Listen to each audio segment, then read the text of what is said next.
So this is session 4 of 5 for Dungeon World, the Green Law of Varkith, one of Brendan Conway's exciting Chaos Worlds. This is an homage to Perdido Street Station and Planescape and Sigil. I love urban fantasy, like classic fantasy. I love fantasy games set in cities. That is my jam. And this certainly does that. Does mean that it is not exactly Dungeon World because there aren't the fronts, and it doesn't have the sort of standard dungeon crawl structure to it. It's much more free form. One of the structuring things it does have are the guilds and a guild action turn, which is a kind of smart, easy to do conflict generation. And last time, our crew pushed themselves a little, and as a result, on a guild roll, they found out that, in fact, they were embroiled in a guild war, essentially an assault by another guild.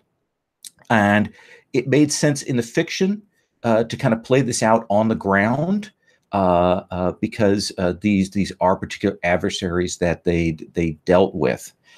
So I'm going to start the group kind of on the ground in pairs for where they are when they get news and get attacked off-site from the main house. So that is where we're going to start today. And we will get going. Also, I should mention that this is part of the Gauntlet Hangouts. You can find out more about us at gauntlet-rpg.com. We also have a Patreon, so you can check that out as well. Hey, and if you like watching these kinds of videos, some people do. I don't understand it, but there you go. I do a bunch of these. You can subscribe on my channel, or you can also find Rich Rogers, Orc Lord, on YouTube, who also has as much or even more videos than I do. And I used the wrong quantifier there, but I don't care. It's early in the morning. So let us start. So we know on the table that your adversaries are the worshipful company of fetchers. This guild that are bounty hunter guild that have been opposed to you, that you have crossed a couple of times, and you've crossed one of their figures, Keelik, and we saw an off-screen hint of badness last time. So what we're going to start with today is I'm going to break you into 2 pairs, and I'm going to set up where you are when shit goes down. And that's how I want to do this. So I want to start actually with Sig and Turiel, if I may.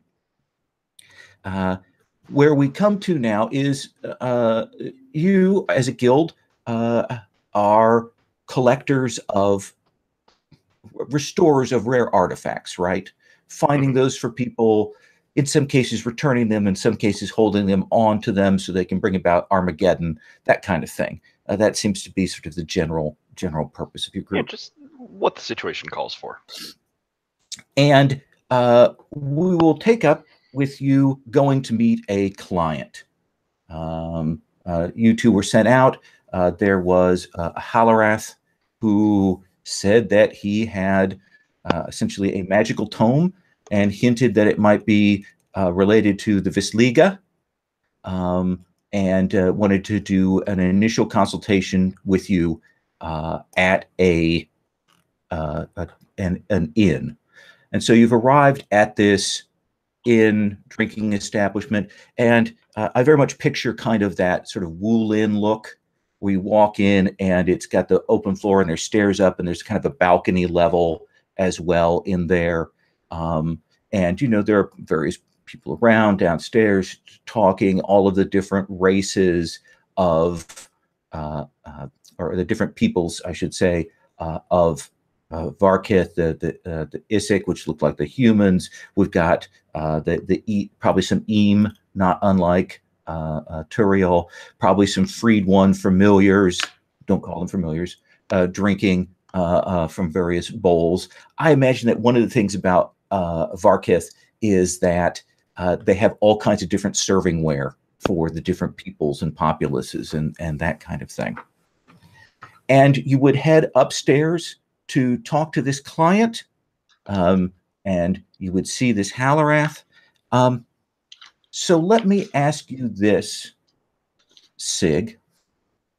What is the thing that tells you that this is an ambush? So the Hallorath, they're those like four-armed guys, right? Yeah, they've got a vestigial arms. They're kind of tall. They got two vestigial arms, and they got their other arms there. So I think he's he, the contact, he, she. Let's say he. Okay. I think he's keeping it together really well. Like, he's really cool and calm and collected and sort of businesslike in this whole thing. But that second pair of arms, his little T-Rex arms, are like constantly worrying and sort of like jittery and sweating a little bit. And I think it's just this increasing giveaway that something is going on. I imagine you're kind of walking down along that balcony level towards the table, and as you're getting closer, you can now make out that the arms are doing that, and maybe you're seeing a couple of the figures up here who are kind of jockeying there, and things are getting tense. Let me ask then, Turiel, what is the telltale sign that gives away this Liga wizard that they've sent to kill you too? So I think what it is this person is trying to hide too much, but we notice him because our contact, every once in a while the little arms will like point in his direction Okay. and, kind of gesture over there. And we will see that there is a cloaked figure trying to be the cloaked figure in the corner, but it is, has the little tentacles coming out and is clearly like under the table working with its spell components and getting things ready. So tell me what you do, Sig.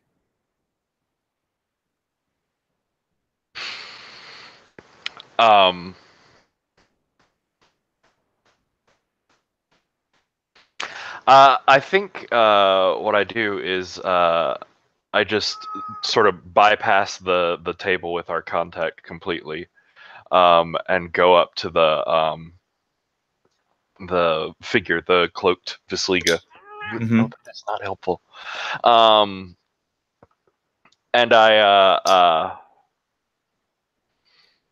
basically I stamp forward in front of him, and I just say, "Tell me, brother, what have you done for the Armageddon recently?" Interesting. So stomp past. There are all these ambushers that are kind of getting ready, and you dump right up to him. And that sounds like you're doing the "I am the law" kind of thing, maybe. Are you Yeah, I like that. Yeah, I think you are using your Templar authority here. So let's go with that roll. Oh, sheet. There's the roll.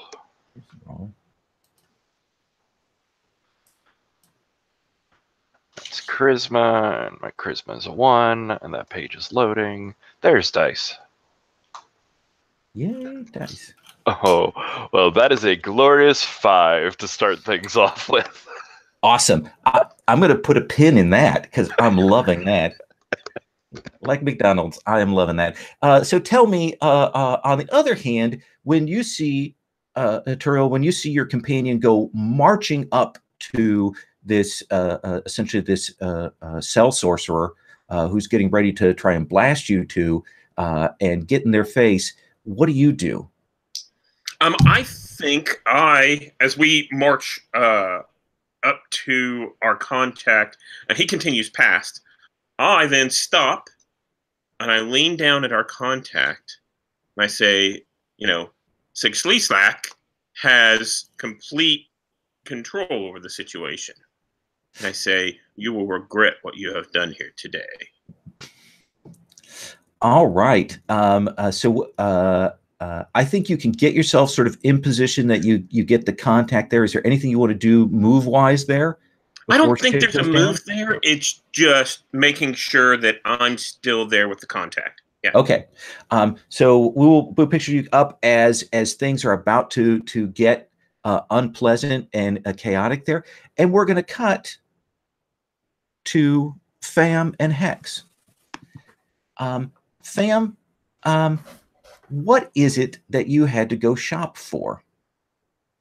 Oh, well, I needed to shop for some more knives because my current knives have a green effect and I'm going for red now.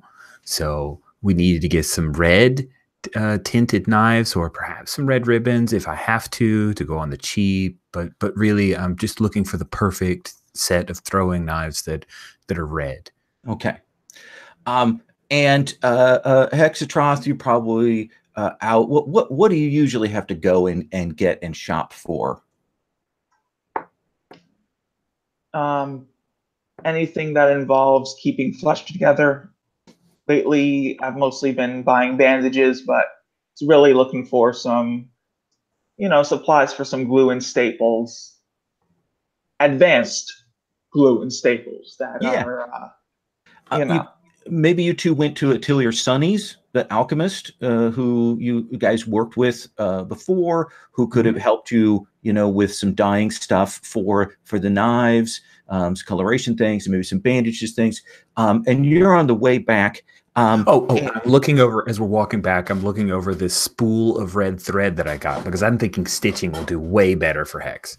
Okay. We just haven't had that conversation yet. Yeah, you're going to do that. Don't worry. So tell me, what is this parade that blocks your path? What is going on? What is it that kind of, interrupts and you're kind of forced to stop there? What is it that is going down the street? Let's start with you, Fam. Oh, well, I think that is the story of the first kirk tree that came here. So all of the people have these like little sticks with the bugs, and they're like all buzzing around in a long line. And some of them are like the glowing eyes, and others are like the hands. So they're working together, like the Chinese lion thing, where they're all together. And there's a buzzing. Somebody's got a bunch of like a gourd with a bunch of seeds inside it, and they swirl it around so it makes the buzzing sound. I imagine they also have the vizzulas, Yes, playing songs to the people. Yes. So it's loud and it's chaotic, and it's one of the times when there's a great distribution of honey from the crick tree. They distribute that, and they distribute mead, those kind of sweet things. So there are people kind of gathered around for those treats. And as you two are standing there, you'll hear, "Hey, dudes, hey." And you'll see Pettifog, your neighbor, that Orkari, who is always in a bathrobe. And he's like, hey, like, I just wanted to tell you that the worshipful company of fetchers are like gonna try and kill you guys. Specifically us, or like the whole guild? Because it's not my fault. See. Oh, well, man, one of the things is about being in a guild. How do you separate you from the guild? I don't know, man. I mean, that's a whole existential really question. Hard? That's how you separate? You run really hard? Well, it could be like that if you go into the whole physicality thing. Anyway, he says, yeah, there's some right here coming for you. So I just wanted to give you a heads up, man. So thanks. Oh, thanks. And what for you, Ruben, for Hexatroth is the giveaway for you that allows you to spot the 6/6 Shadow Blade that is moving up on you two. I would say that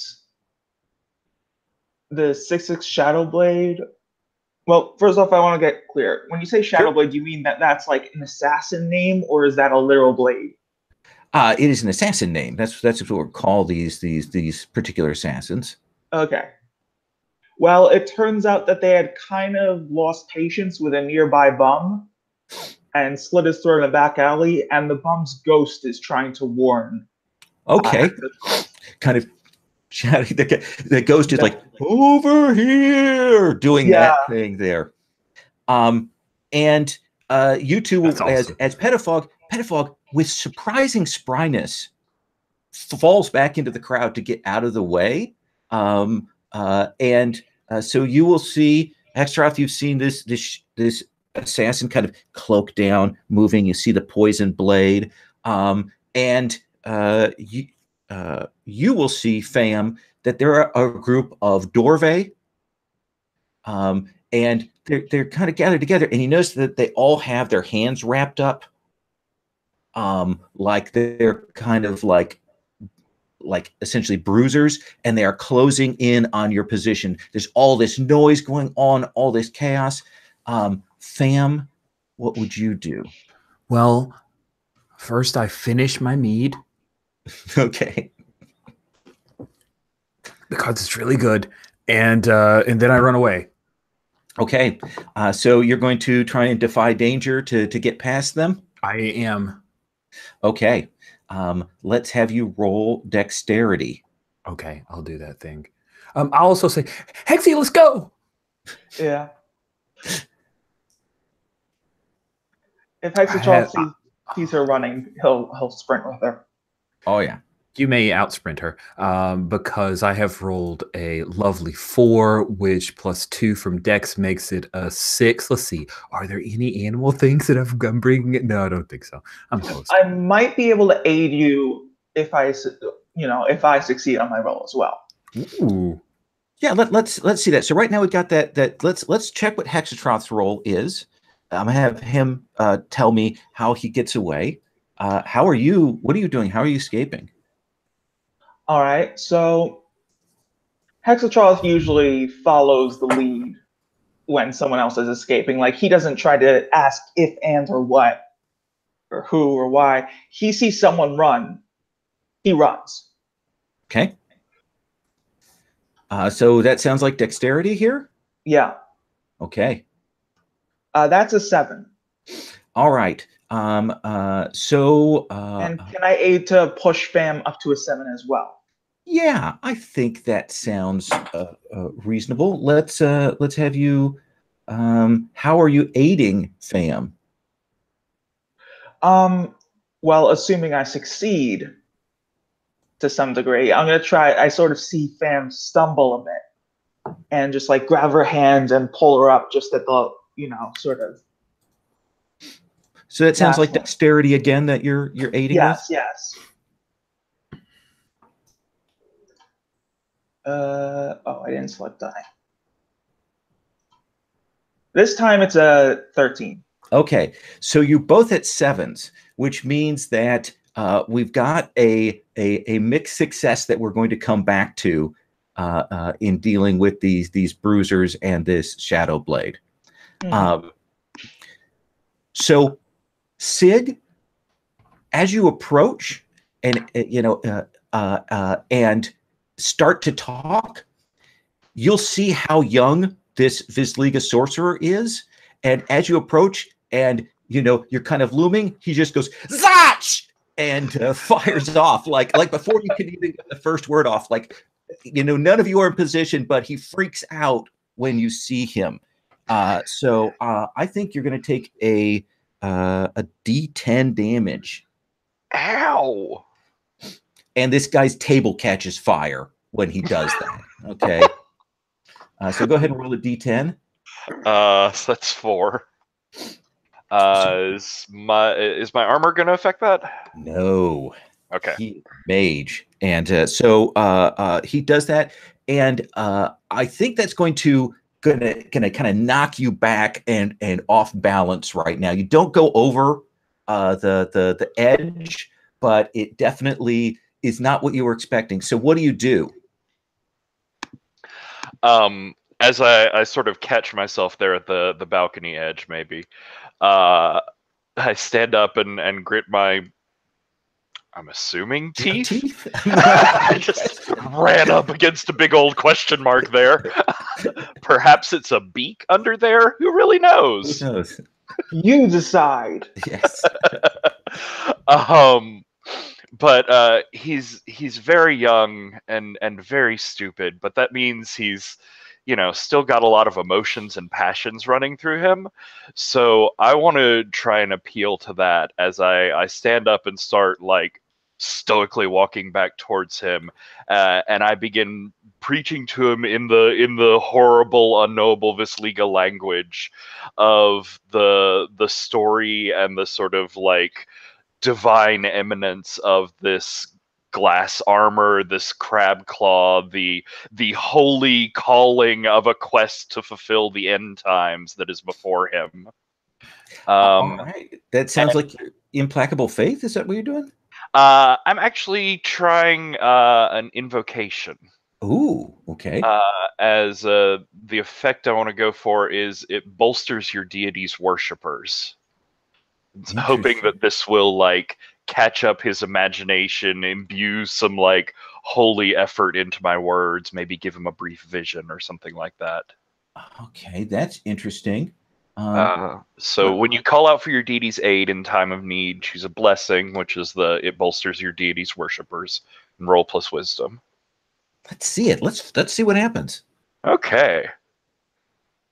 2. So it's 8, 9, 10. 9, 10. So on a 10 plus, your deity will intervene on your behalf. The GM will tell you how. Let me think here. So I will say, I think for the moment that this wizard is going to be caught up in the glory of the sleeping ones, and the eyes go kind of wide. It's a temporary effect, but it's essentially kind of like a whole person thing for the moment while he's sort of stunned by that awesomeness, even as the table is just burning in front of him. Okay. Nice. Now, let me come over to Turiel. Turiel, this wizard isn't alone. They're a group of thugs that essentially they are moving to encircle the two of you, and in particular are now coming in at you. So what do you want to do? Actually, can we roll back just a little bit, which is where I first walked up and told the guy, you will regret this. I think I would like a roll there, and I think that's a discern realities whenever I say, you and your guys, we know about you. Okay. And this is trying to figure out who they are and who's coming after us, how many there are. Okay, let me have you make that roll there. Okay. Roll with wisdom. That's a 6. That is a 6. So we roll into that the people that were around the contact that all looked very inconspicuous to you because you don't read people particularly well, do you? No. Okay, that's the point at which they leap up and set upon you with clubs and knives. So you're going to take a d6 plus 1 damage. Okay. That's a 3. Okay. And armor counts here, right? This armor does count for these thugs. So essentially there's this mob of thugs. You're like, how many are there? And then a bunch of them just jump up and start beating on you. Okay. So let's do your action for this round now. Oh, okay. I'm going to be generous about this. So they're beating on me. I think that this is going to be me just smashing at them, like throwing one against the contact that we have and things like that. Okay. So that sounds like hack and slash? Yeah. And let's see. You can spend a charge? I think I'm going to spend a charge. You're at your full 3 charges right now. That's right.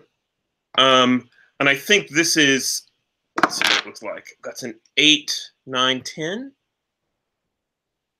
So that'll hit. Yeah. That's a 10. So you can deal your damage and avoid their attack.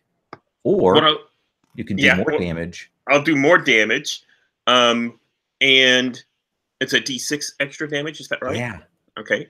So I'll do more damage and take their attack. Okay. And let me see how this looks on the screen. Yeah, so I think that basically I reach over and I kind of grab a hold of one of the thugs who's just whacked me with his club.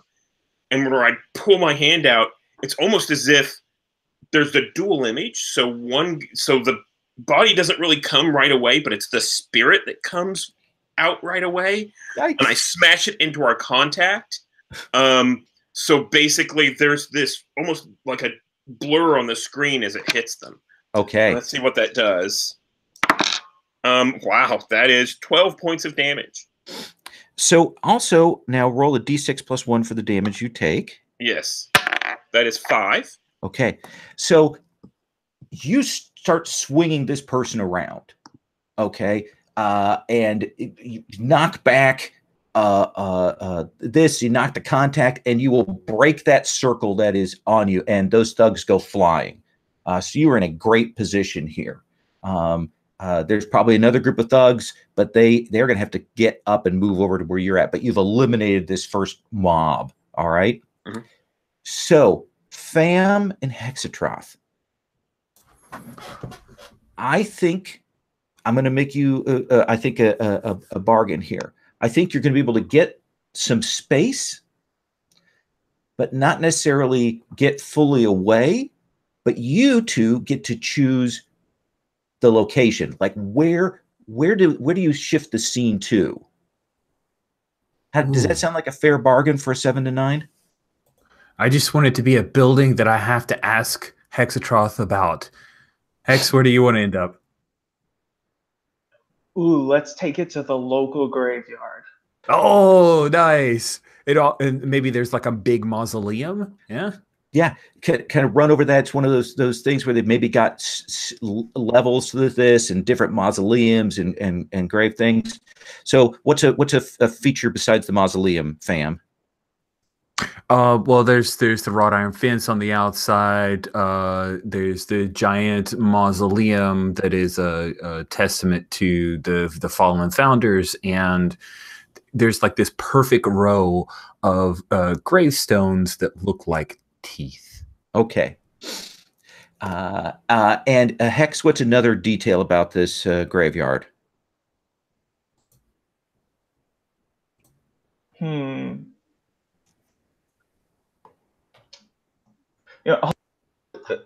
me look at something real. I have an idea. Sure.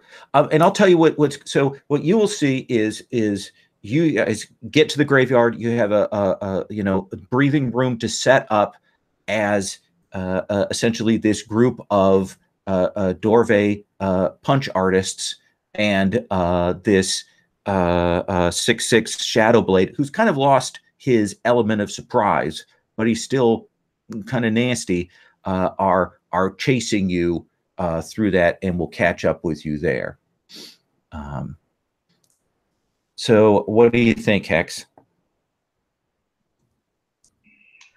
What's another feature?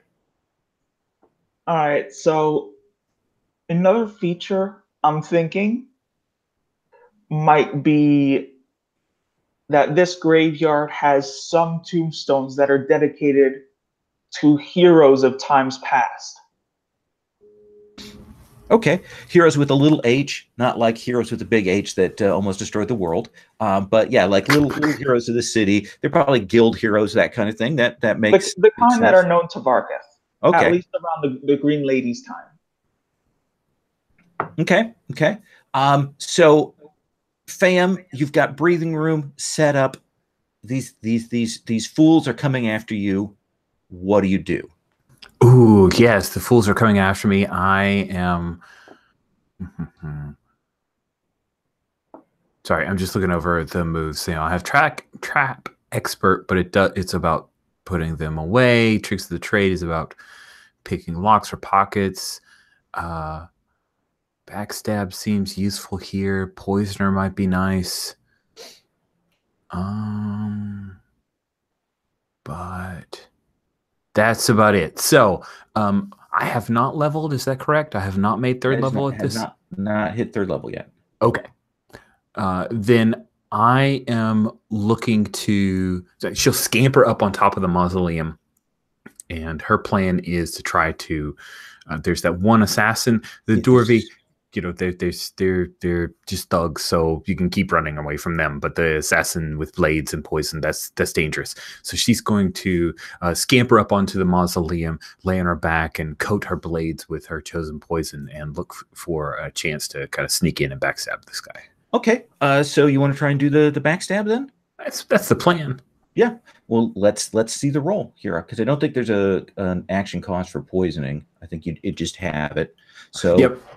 You get up on there. This shadow blade kind of leaps over the wrought iron fences, moving through. The punchers are feigning out. Let's have you roll with Dex. All right. When you attack or surprise your defenseless enemy with a melee weapon, you can choose to deal your damage or roll Dex. So then I will roll plus Dex. Here we go. Let's see. Is there anything about her? Like maybe she uses her tail for balance and she's jumping off the highest point of the mausoleum so I can get a plus. No, that's for Defy Danger. All right. There we go. It's a mere 8. 7 to 9. Choose. Yeah. On a 7 to 9, choose one. You don't get into melee with them. You deal your damage plus 1d6. You create an advantage plus 1 forward. Reduce their armor by 1 until they repair it. I think I'll deal my damage plus 1d6. Okay. So go ahead and roll your damage, and it is also going to deal damage back to you, but you do hit it. Okay. So I do a d6 plus a d8.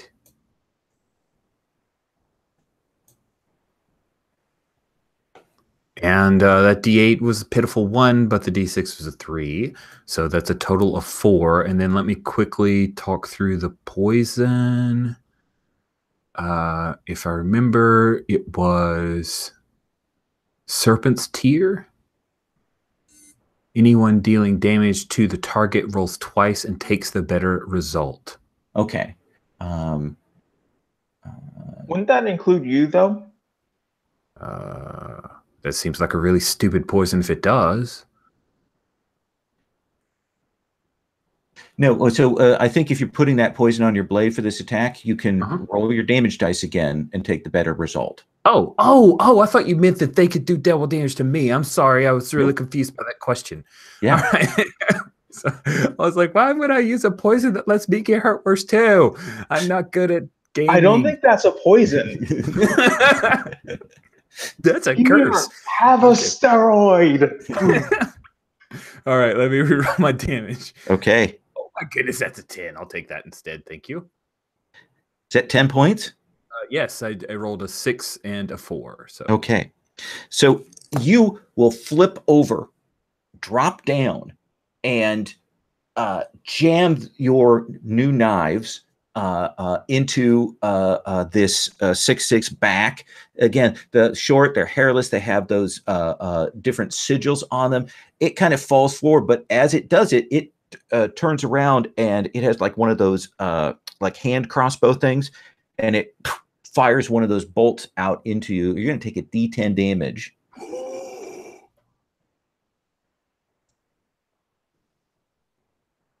Oh, that's a 6. Ouch. And you can tell that it is poisoned.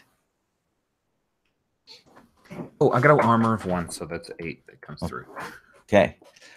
So that's what happens with that. But this 6'6" is like falling backwards. Like he is soon to go to the Black Gate, but he is just on the edge of that collapse. Sound okay? Sounds good. I mean, it sounds terrible, but it sounds fair. And he'd probably fallen back against the mausoleum, maybe trying to pull one of those knives out. Hex a Troth. What do you want to do? Got these Dorve moving around here, hunting. We've got this wounded Shadow Blade. Right now, the Dorve are kind of a threat that is on the table. How many Dwarve are there? It is a mob. So it is a dramatic number, but they are one unit. All right. Well, Hexatroth is going to take a big gamble here. He came to the graveyard for a reason. And in a dramatic flair, he says, I call upon the heroes of old that you may spread your glory and strike fear into the guilds once more. All And so right. he's going to call upon the deceased spirits of the heroes to take upon this battle. That sounds good. And how does that work move wise? What do you It's a do? parlay, and the edge over them that I have is to return their glory to the land of the living. Oh, okay. So you're summoning them up as a As a spirit to okay. fight them. And I'm offering them glory in return, as they're going to be striking fear into the living instead of sitting around in a graveyard doing nothing. Okay. And what is it that allows you to do the parlay here in this thing? Because the Felogrith have a ability to commune with the dead, more or less, as a natural thing.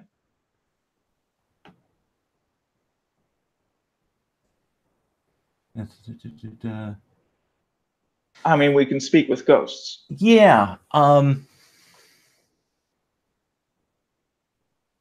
So I'm cool with you doing that as kind of a setup to one of your other actions as the fiction to it, but I'm not sure how. Well, let me think here. As a weapon here. No, okay. Let's do the parlay, and you'll be calling them up right now on this action. Does that seem reasonable? Yeah. Okay. Look, if you can't think of anything, then maybe they should serve as a hireling, let's say. Okay. How would that sound? If that? Yeah. I mean, I'm going to use them as a construct, but you're calling them up right now. Yes. Let me roll. Ooh, that is a 6. So this is going to turn out very badly, or just not productive at all.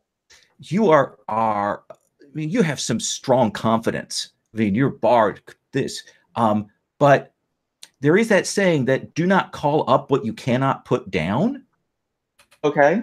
And you kind of call up, and this ghostly figure rises up out, and it looks at you, and you can see that it's an old 6'6".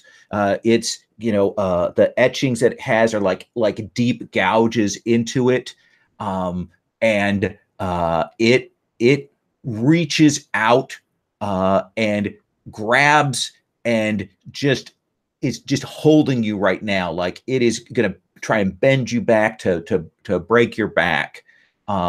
He's not doing anything to you, but it does give those thugs an opening here. So you're going to take a d6 damage. Okay.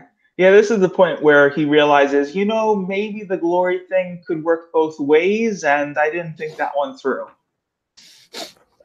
You're a more worthy foe than the Dorve, so apparently, I don't know how, but apparently so. I just took 1 bone crushing point of damage. Okay, so you are which in I good. think is soaked by my armor. Yeah. So so we know that Fam is facing down that assassin who's going to try and get up. We see these Dorve pounding and this ghost kind of bending you back. And we're going to cut back to the inn. Sig, how are you going to take advantage of the bliss of this sorcerer? You will see those thugs by Turiel have dropped, but there's still some more here. So I think in his sort of like blissed out haze, as the world starts to slowly come back in focus, what he hears is my voice. And I'm offering him the opportunity of a lifetime, the opportunity to actually serve his gods directly, to advance their purpose on the world and spread the horror and fear of their glorious coming to the unbelievers. And before, when I failed horribly, I was trying to use I am the law because I was like big and imposing in front of him. But now I'm sort of approaching it as I am an emissary of his gods. Whether he likes them or not, they're still his gods. So would that be enough to let me try I am the law again? Or would it be like a parlay situation or something else? How about implacable faith? Okay.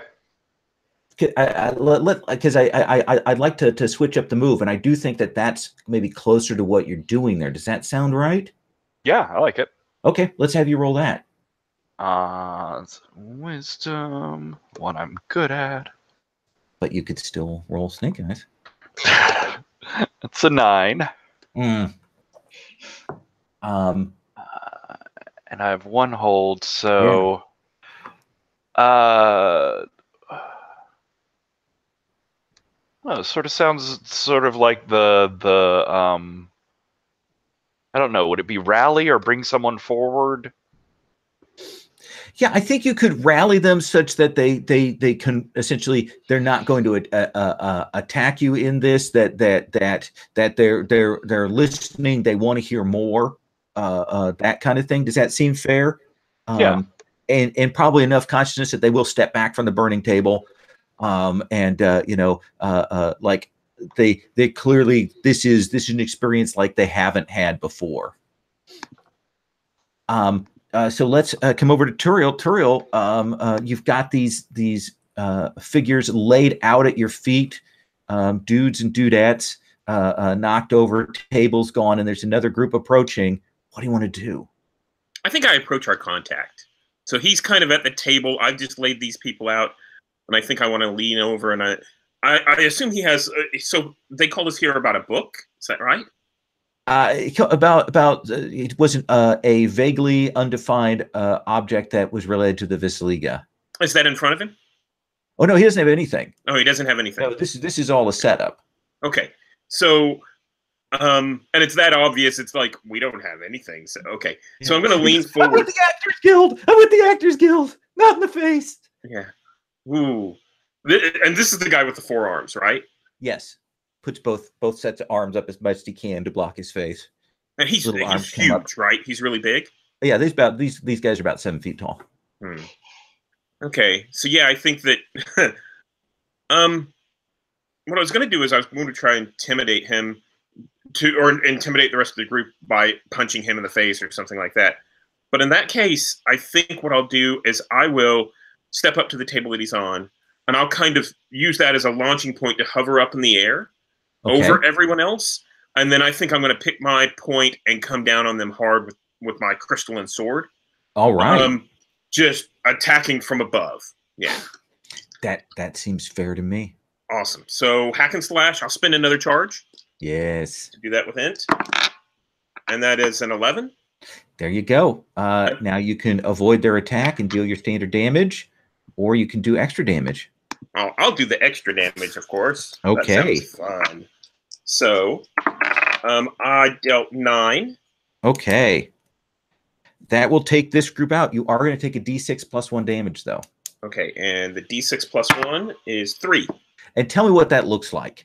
Yeah, so I think what it is so I come up in the air, and I think everyone watches, all the thugs watch as I kind of hover for a little bit too long, like they do in like the Kung Fu movies. Mm-hmm. And then all of a sudden I come down in a swirl with that sword and get a large number of them within the radius of that sword. Okay. People are flying back off balconies. They're falling over the edge. They're crashing back. Tables are shattering here. Downstairs, you're hearing the innkeeper screaming, about who's going to pay for this mess. Even as sort of cuts through that is the preaching voice of Sig coming through as rather than fight, this Templar has once again gone to conversion, right? And you guys have that situation in control. We're going to cut scenes over. Fam, you finish this dude off, but you look over and you see that Hexatroth, someone has summoned a ghost to hold Hexatroth, and these Dorve are attacking him. They must have had some sort of necromancer here that they brought to bear. Oh, well, I'm going to look around for the necromancer to try to take them down, because if you do that, then you usually... Probably one of the Dorve, they're sneaky lot. Oh my goodness, this sucks. Cool. Okay. Which one? Okay. Assassin or Dorve and your friend? Oh, I thought the assassin was going down. Like I thought Oh, he he was has already down. 1 hit point left. He is on his last legs. I'm gotta take him down. I mean, I have to, right? I mean, it's not like Hexatroth could die from this. He's already dead. Your All logic right. is flawless, my friend. So you're going to go in and you make your choice and you go in to finish off this assassin? No, I was. Oh wait, we already know who it is, so he doesn't really have much to tell me. Yeah, I kill him. Okay. Let's have you roll that hack and slash. Okay, this is going to be amazing and probably bad for me. So amazingly bad. That is bad. I have rolled a 5. So you go in to get at this guy, and as you come in, you realize that he's playing possum. And he leaps. That's my trick. And he kind of lifts up and kicks, and you'll see the knife boot come out. And he kicks you in the side with that knife boot for another D10. Oh, cheese and crackers! I need those boots. Please tell me you didn't roll anything higher than an 8. I rolled a 5. Okay. Your armor does apply to this if you have armor. Oh, great, because that means I take 4, so I'm down to 4 hit points. This sucks. He kicks, and you two are both on the ground, like rolling. I assume there's like an open grave, and you both are kind of rolling towards that.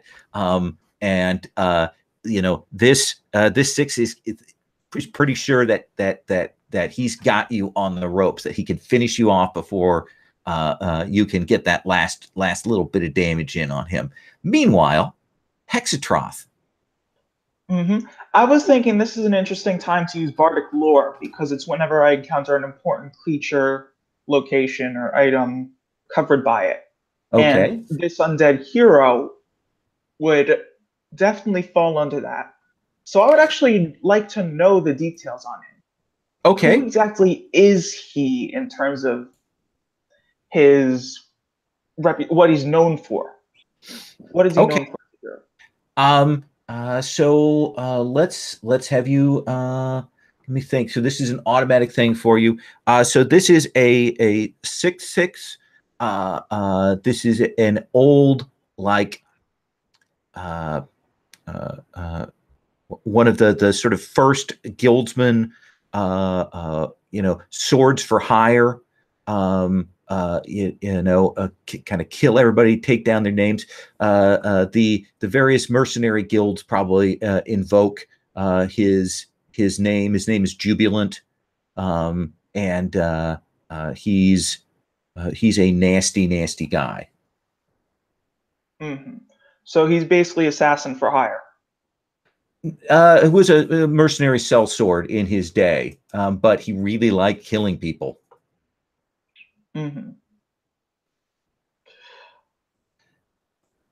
So you could, is it maybe something you want to do to get yourself out of that obstacle?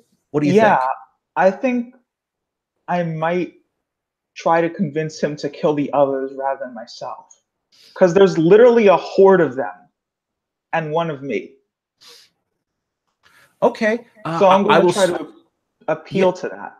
I think what you have on the table as a possible result is essentially getting him off of you to give you some breathing space right now, to overcome that. With, of course, him and the punchers as the threat. So you think that's parlay, or do you have another ability that works with that? I think parlay would probably be work. Unless we're talking about charming and open, in which case I can ask him a question of how can I get you to blank. But honestly, I think that takes more time and isn't a combat move more than anything. Yeah, so I would say it doesn't fit. Yeah, classic bargaining here, trying to get him off of you. So let's have you roll with charisma. All right.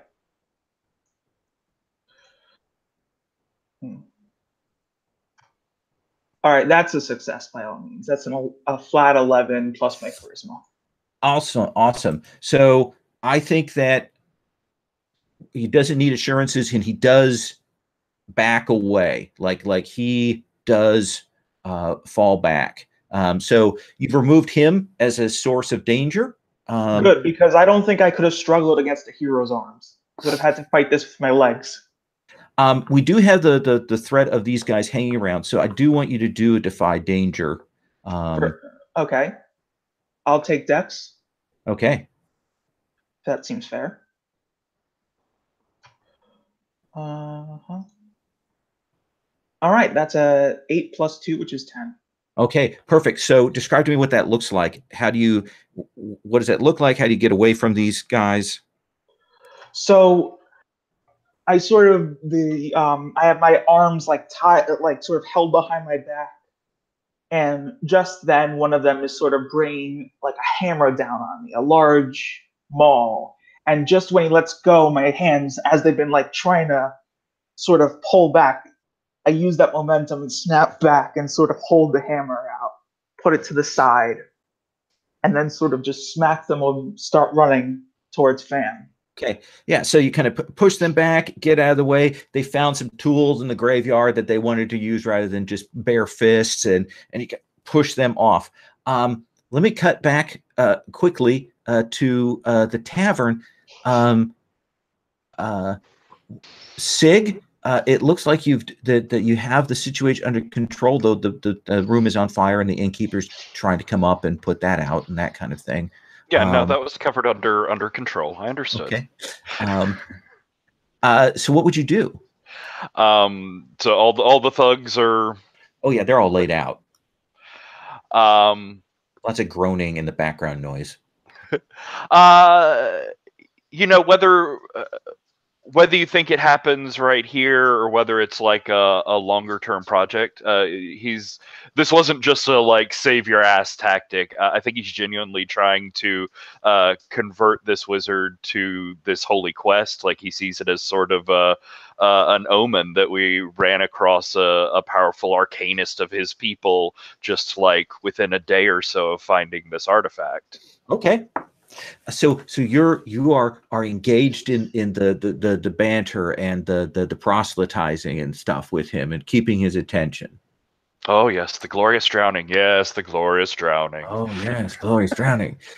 So while that's going on, and it looks like that is effectively got that caught in position. What do you do, Turiel?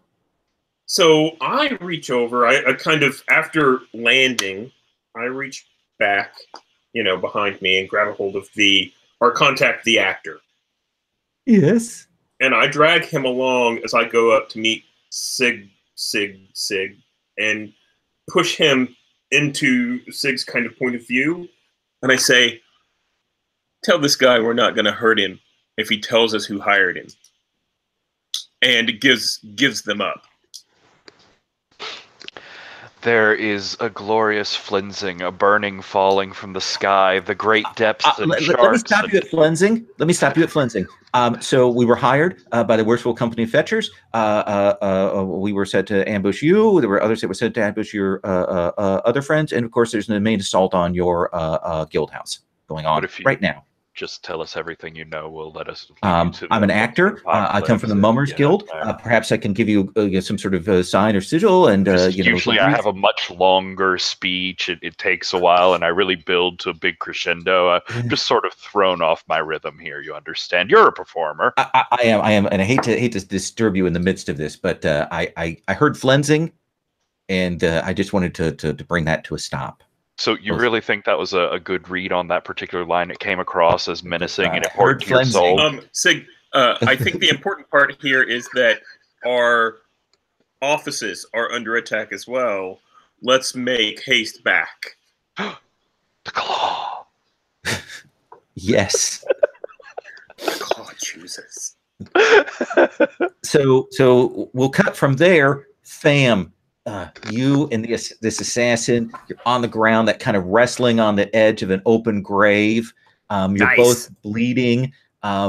He's trying to get, one of his, holdout daggers up to give you that last cut across the throat. What do you do?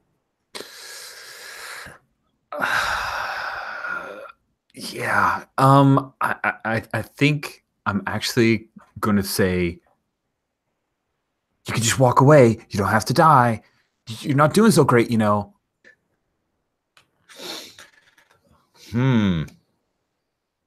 That's a tough call. Do you have any? Let me see here. Magic animal. He did take that poison. Okay, let's see. Let's. I think this is a defy danger with charisma. Okay, sure. To be fair, he is literally laying bloody in an open grave. Yeah, they're on the edge of it. The two of them are kind of wrestling there. All right, here we go. I have rolled an 8. My charisma's 15, so that adds 1 for a 9. A 9. Threaten him with your claws or something. Cat feature. Oh, cat feature. Oh, yeah. Bam, pops the claws. The cat feature for a +1. That is a defy danger. Do you think that is you being threatening? That's the plan. They're claws. Describe me what that looks like. Oh, yeah. So she's maybe she's like got one hand on his chest and the other hand he's like holding her wrist, and she pops the claws, and they're that kind of claw that like come out, but there's like a little hook that is under. You know, cats don't just pop you, but like they will give you disease and stuff like that because they're terrible creatures who are hateful. Yeah, I know. So here is what I think is going to happen. You'll do that, and you can see in his eyes that he is hurt bad, and he will kind of push you away so that you'll kind of fall into the grave, and runs. But you'll also take a point of damage because you can feel he did poison you. Dang it. Okay. He did. So you're like, oh shit, I've got to take care of that.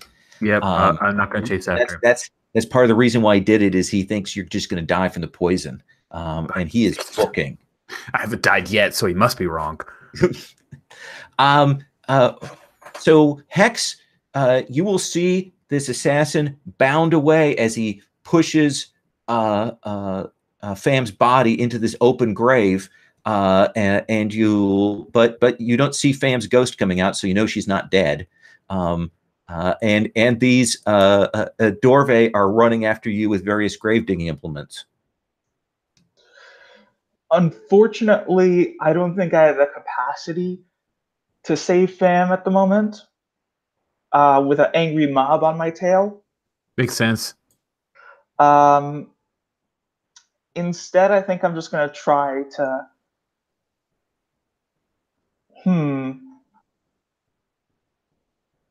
I'm going to try to lose them by weaving my way through the grave.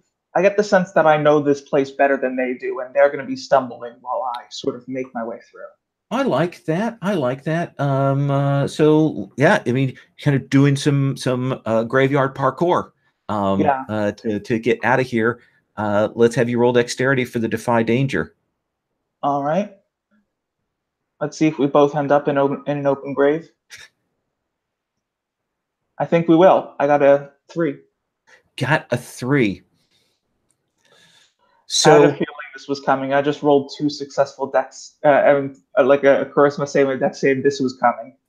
So you do hit and run, but you'll realize that part of the Dorve group broke off, and they've come around, and also it looks like they've done some construction since you were here last, and you will go down into one of these, grave pits.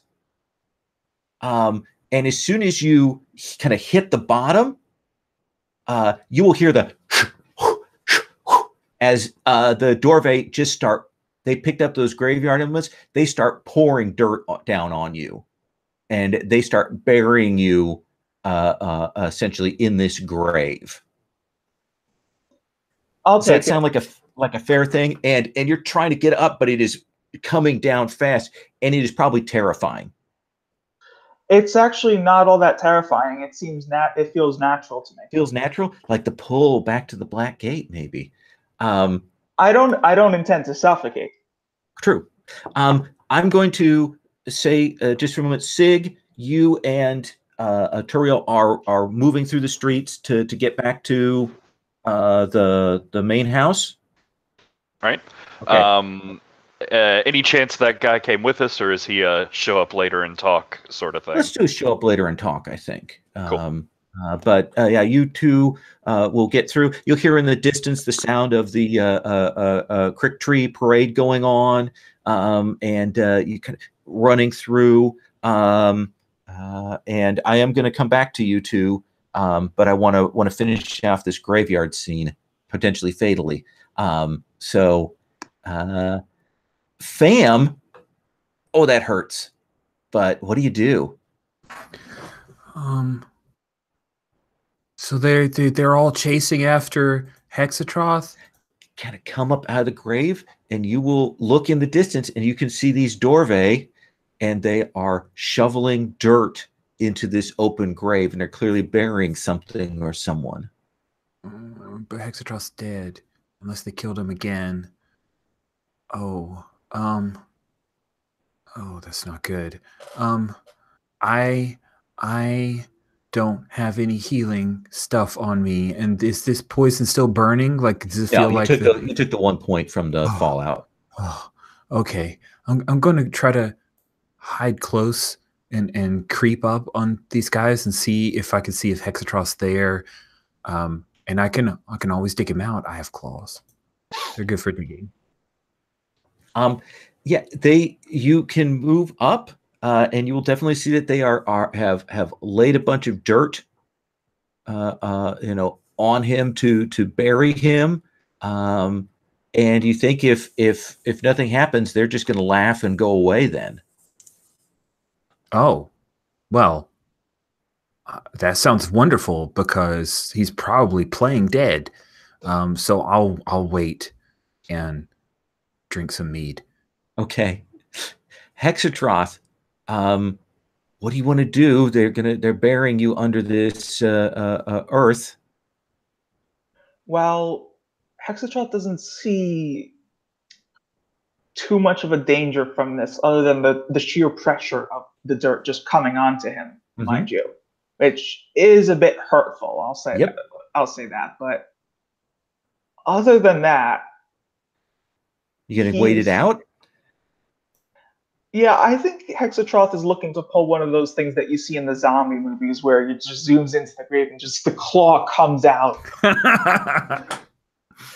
I think you are going to take a D4 damage from essentially from the pressure in earth. I think that seems like a fair cost for that. Yeah. Okay. So I'll have you roll that. 2 damage. I don't think armor is going to die. No. Yeah. No. This thing is going through the armor, like everywhere. It's everywhere. It's everywhere. The Dorve finished, kind of a job half done, and then one of them who's in charge says, "Hey, we're supposed to meet at their guild house and burn it down," and they will run to head off their fam. Oh crap. I got to dig up Hexatroth because I'm basically just about dead. So I'll dig up Hexatroth to help him out and try to pull him free so we can go save the guild house. Okay. And I imagine there, as you described, Hex, there is that pressing of the hand zombie out. Yeah. Normally it would take me at least an hour, if not more, to get out of this, honestly. Oh my God. Really? I mean, this is me using like the sheer power of my body to move a bunch of dirt. Okay, maybe at least 30 minutes, but still. With Fam working with her cat-like digging ability, like she's in a big box with some loose dirt, you're able to get Hex up and pulled out, and catch your breaths right now. But the guild house is under assault. Well, once I do that, if I've got any energy at all, I'd like to go out and try to put the word out to the criminal underbelly about something I want or need, which is, I've got a lot of jade pieces and we have markers and we need help. Okay. Well, here's what I'm going to do is I'm going to come to the other two. we're going to resolve a little bit. There's an actual move I have, a custom move for the assault on the guild house. Then we'll check in with them, and then we'll check in with you two. Does that seem cool? Mm-hmm. So Sig, you and Turiel are the first back on the scene, and you will see that the Worstful Company, it has assaulted your guild house. Now, this is going to be a resist roll. You're going to roll with your territory for your guild. So Patrick, I would like you to roll that, and essentially on a 10 plus, they're stuck at the front door. They haven't been able to get in. On a 7 to 9, they've gotten in and they've wreaked some havoc, and either they've taken something valuable or someone of your crew has gotten hurt. And on a 6 or less, not good. No pressure. No pressure. So, wow, that's a 12 plus 1 is 13. Are you serious? He rolled 2 6s. He Oh rolled my god. 2 6s. I'm not joking. I looked at that, watched it. He rolled 2 6s.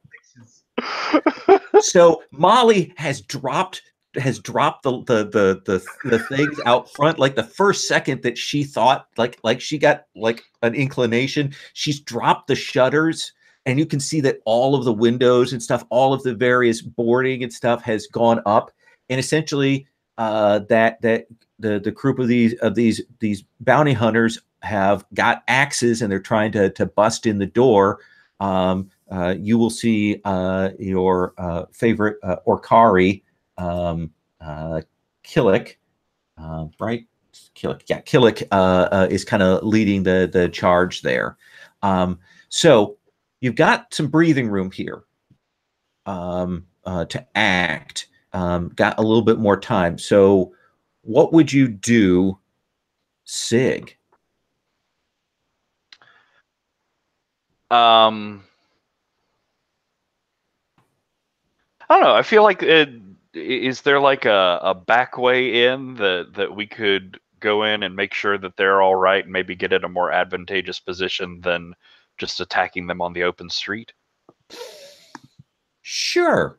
That seems a reasonable feature. I don't think... if you'd like, I can actually do that. Ooh. And I will tell you handle things out here. And I will turn ethereal and walk through the crowd and through the front wall to make sure everyone's okay inside. It depends on how whether or not, do you want me to announce our presence to everyone, Sig? Sig? Whatever. Just Sig will suffice. We are in a tactical situation and don't have a lot of time for extraneous chatter or explaining of social norms. Wait, to the people inside or outside? Yeah, do you want me to be sneaky, or do you want me to sneaky so the people outside don't know we're here, or sneaky so that the people inside, yeah.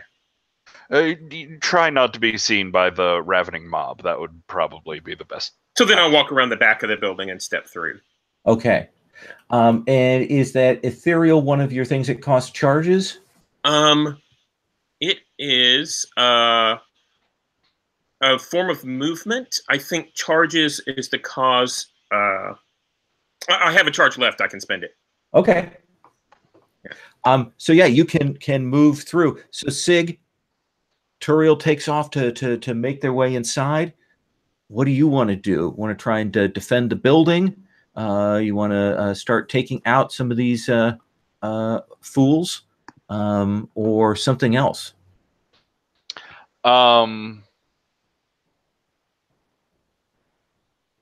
Yeah, I'm gonna come up behind them with my shield and sword out and announce to them that they're in violation of our guild's territory, and that the elder gods of the deep will show them what a real whooping is.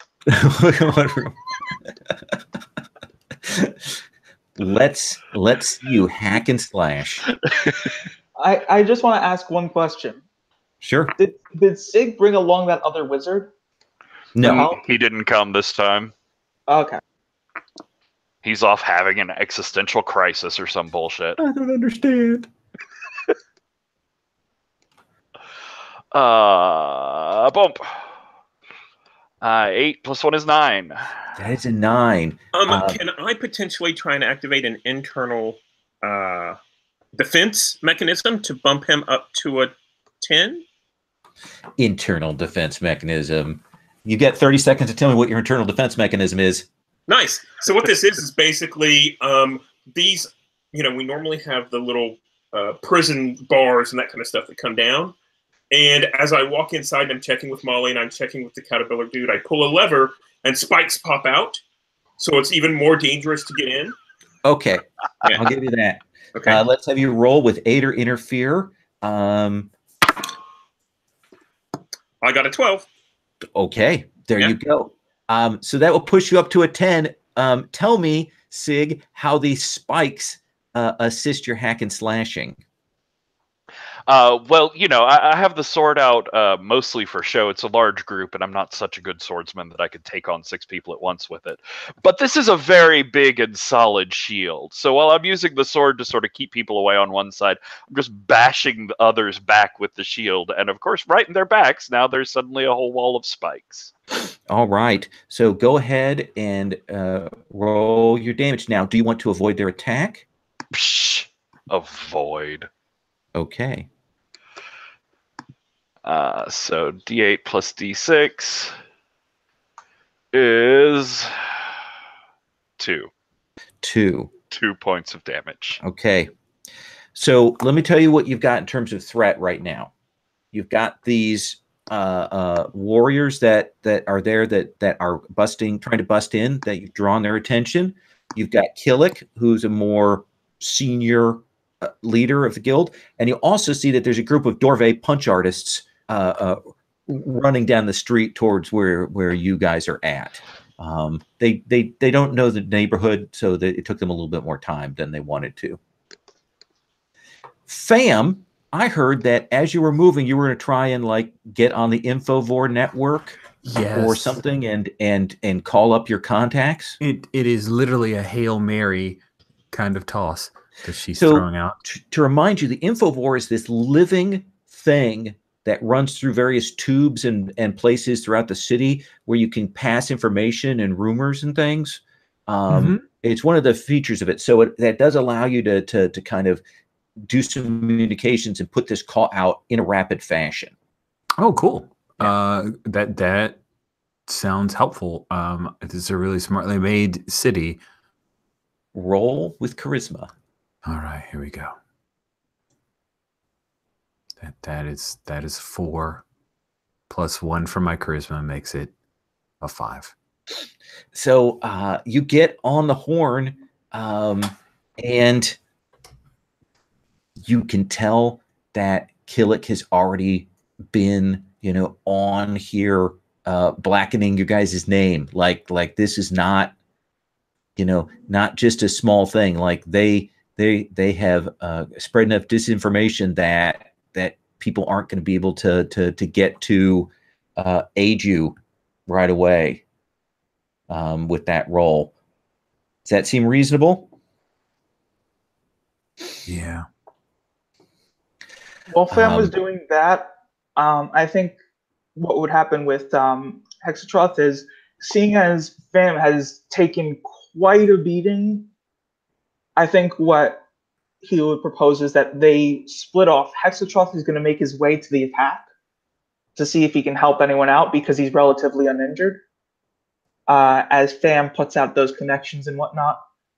And he's going to, of course, advise both of them to sort of wear hoods over cloaks to sort of keep people not noticing them, at least at a distance, because they assume that they buried Hexatroth, and they also assume that Fam was left for dead. So, sure. So you can take a break. You get your recloak to head off. I do have a question for you. Are you healing, Fam?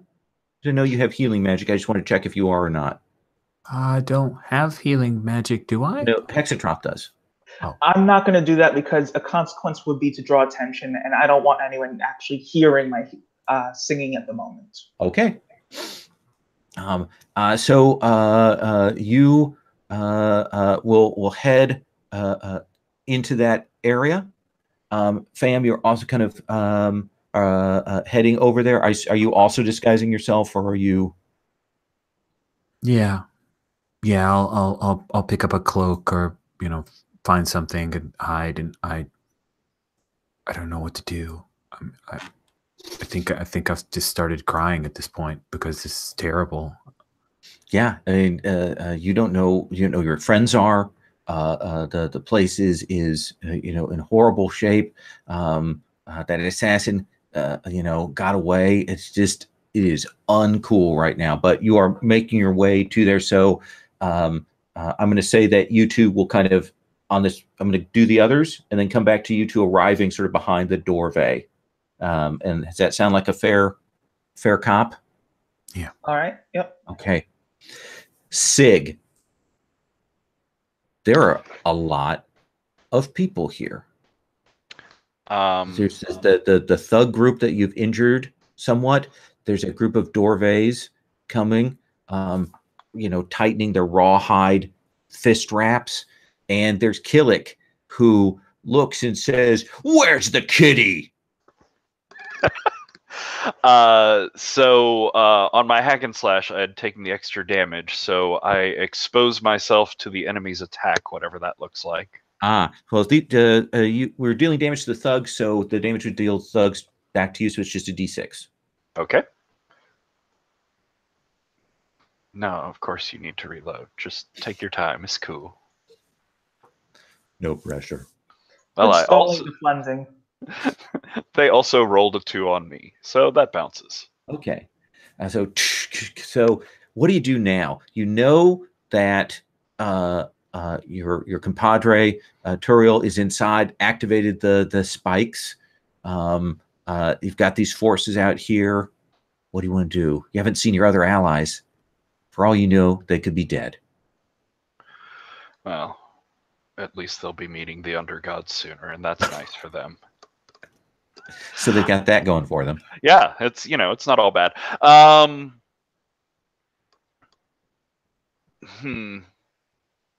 I'd like to try and get Killick on his own, and over time try and maneuver him out of the battlefield. I'm hoping at some point Turiel at the very least, but someone else will show up to sort of keep the attention of the broader crowd. But I'd like to focus on Killick.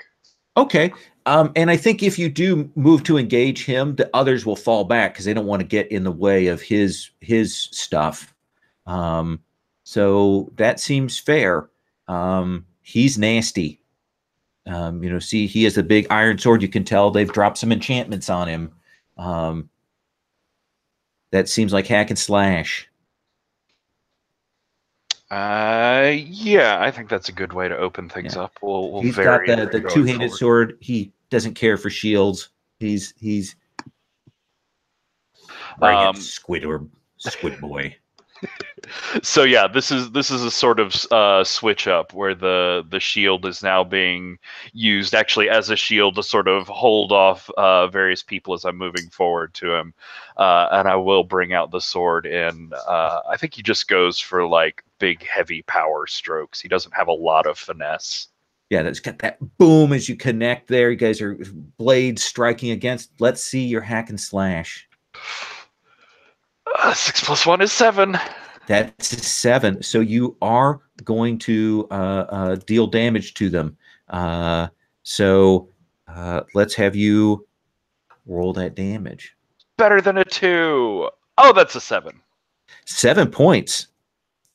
So that is a heavy hit on this guy. And he does step back from that.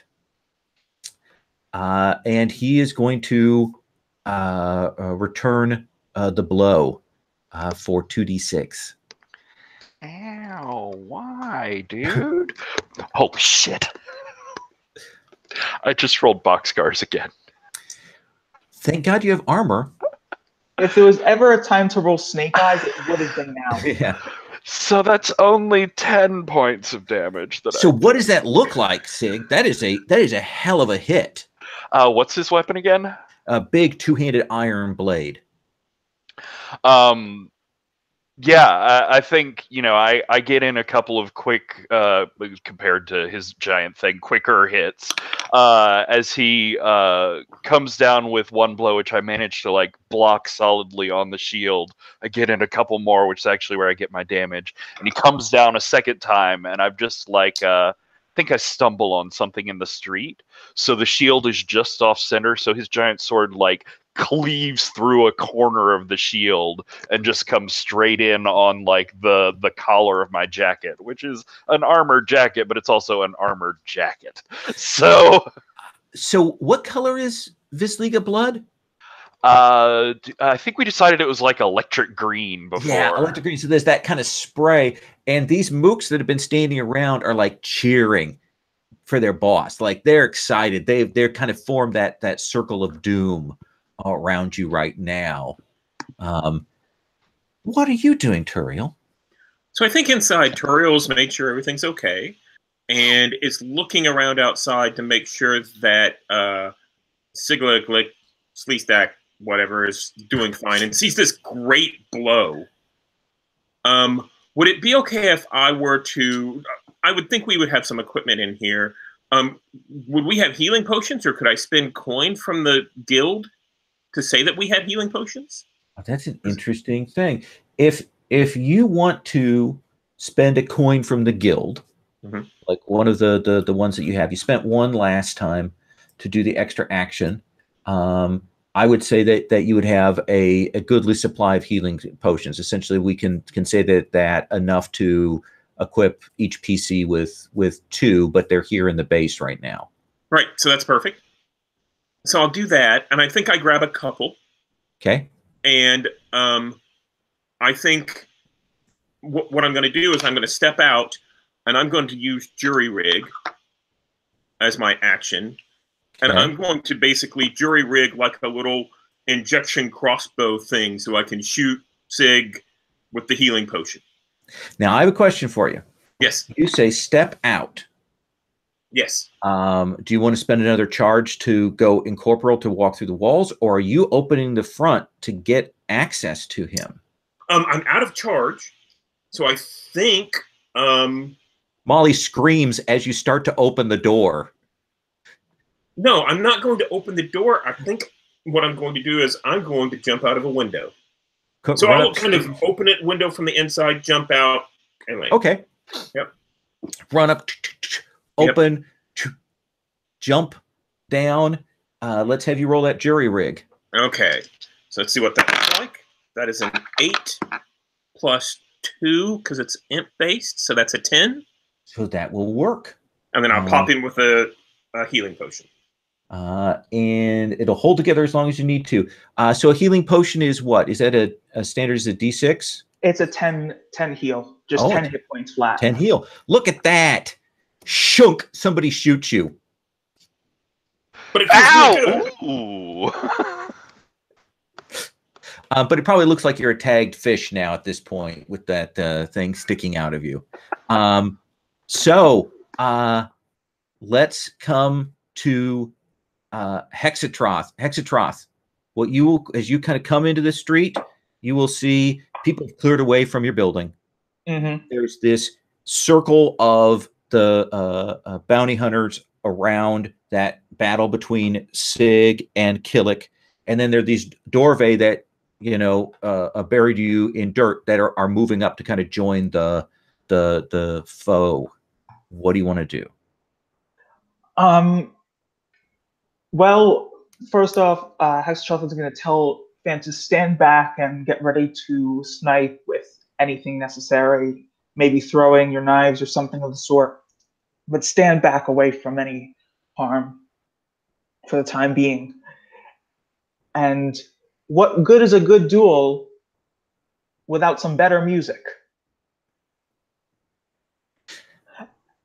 And so Hexatroth is going to start with one of his old folk Orkari war songs. That seems fair. Yeah, an honorable duel between two Orkari, let's say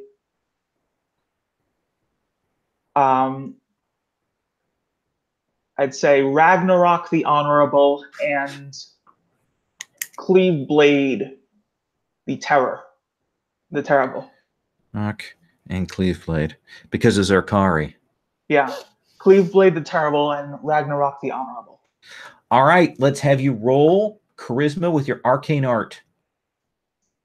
All right, and just so you know ahead of time, I would choose the plus 2d4 damage.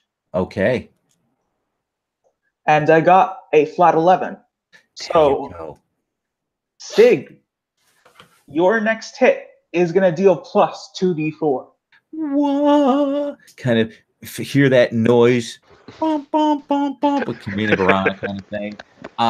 And I think that the consequence is that those Dorve who were heading up are going to... There isn't a consequence. This is in the fiction. You mean you're making noise here that they're going to move over towards where you guys are at. But the 7 to 9 is drawing unwanted attention usually. In terms of the fictional positioning, okay. I'm not attacking you this round. I'm moving these guys over towards to pull them off from there, as I think that makes sense in terms of where we're set up in terms of the position. I thought not dealing damage to you, not doing anything like that. So there's no actual harm. I just thought they'd be so caught up in it that they'd be like, "Yeah, music." Fam, what are you doing? Oh well, worth a shot.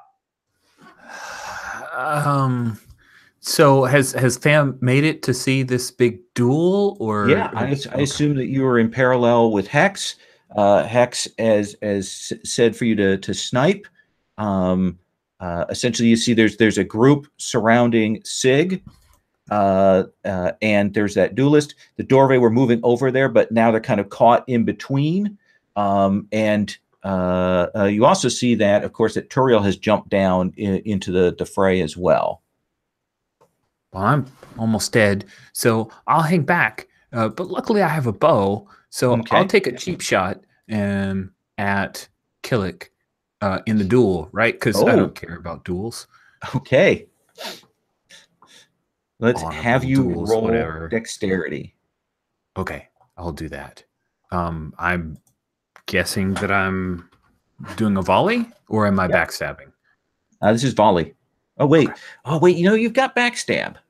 That's interesting. But does it work with a bow? That's the question. Let's see. It just says when you attack a surprised or defenseless enemy. Oh, with a melee weapon. So no, it shouldn't. Yeah. Okay, so it should be volley. Okay, let's see it. I've rolled a 7 plus 2 from Dex, gives me a 9. I will have to take. I have to take several shots, reducing my ammo by 1. Okay. So it's not doing great at all. So yeah, Ron, you're firing that into the back of Keelik. That's probably now the Dorve are trying to figure out where they want to go. So they're kind of caught up in the midst of this. Roll your damage. Okay. I definitely think one of your arrows ends up stuck in Sig's shield. Yeah. Stop helping me. Okay, and up to you if this feels appropriate, but arrows often deliver poison, and she absolutely would put a use of her poison on this. So I don't know if you think that's appropriate, but yeah, it says you can use it. Okay, then my first damage is a 5, and my second damage is a 6. So 6 damage. Yeah. So this Killick is like standing triumphantly over you, Sig. But then you get your second wind and you hear, oh, and you'll see this arrow actually come through Killick. Like it comes through the armor, like catches a gap in it and comes through and comes out. And he probably turns and to look who shot him and is looking back at Fam. What do you do, Sig? This is like the perfect moment for you to just finish this. So, yeah, I rather than coming in with the hack and slash again, I think as that arrow comes through, it like bursts through right where some of Sig's blood had like spattered on him. And I'll grab his attention again, saying, "You, Killick, was it? You're here to try and gain money or position or save face. There are greater matters at hand. There are deeper and colder powers at work here, and I will show you exactly how their might works." As I begin chanting in Visliga, I think that like bright green blood on him sort of erupts in eldritch flames and interacts with his blood there. Okay. And I want to try and use invocation to rebuke your deity's enemies, to explain to him the quest that he is getting in the way of and the mystical significance that it holds for his soul. All right. And I'd like to, if I could, if it goes off well, Sure. take that bardic damage as like the flames erupting there. Sure. So that's 7, 8, 9. So that is a 9. So it takes a requirement. So I'll tell you what the requirement is. Okay. I think you need to take a d6 damage. And I'll tell you why. Because it isn't just the blood that's on him that you splattered. Your god draws more blood out of you. Nice. Out of those wounds, kind of opens up the wounds that were healed by the healing salve and sprays it on Keelik. Even as the music kind of hits that. So why don't you roll me, let's say, what your standard damage is? A D8? Mine is a D8, yeah. Yeah, so roll me a D8 plus 2D4 to rebuke this dude. And did he have the serpent seers hit him? He did. D8. I'm gonna just steal someone else's D4s. So try 1 is 9. Second try is also 9. So when now I want you to imagine for a moment how much going over by 8 points is like in a game like this. Oh. And then I want you to describe to me what happens.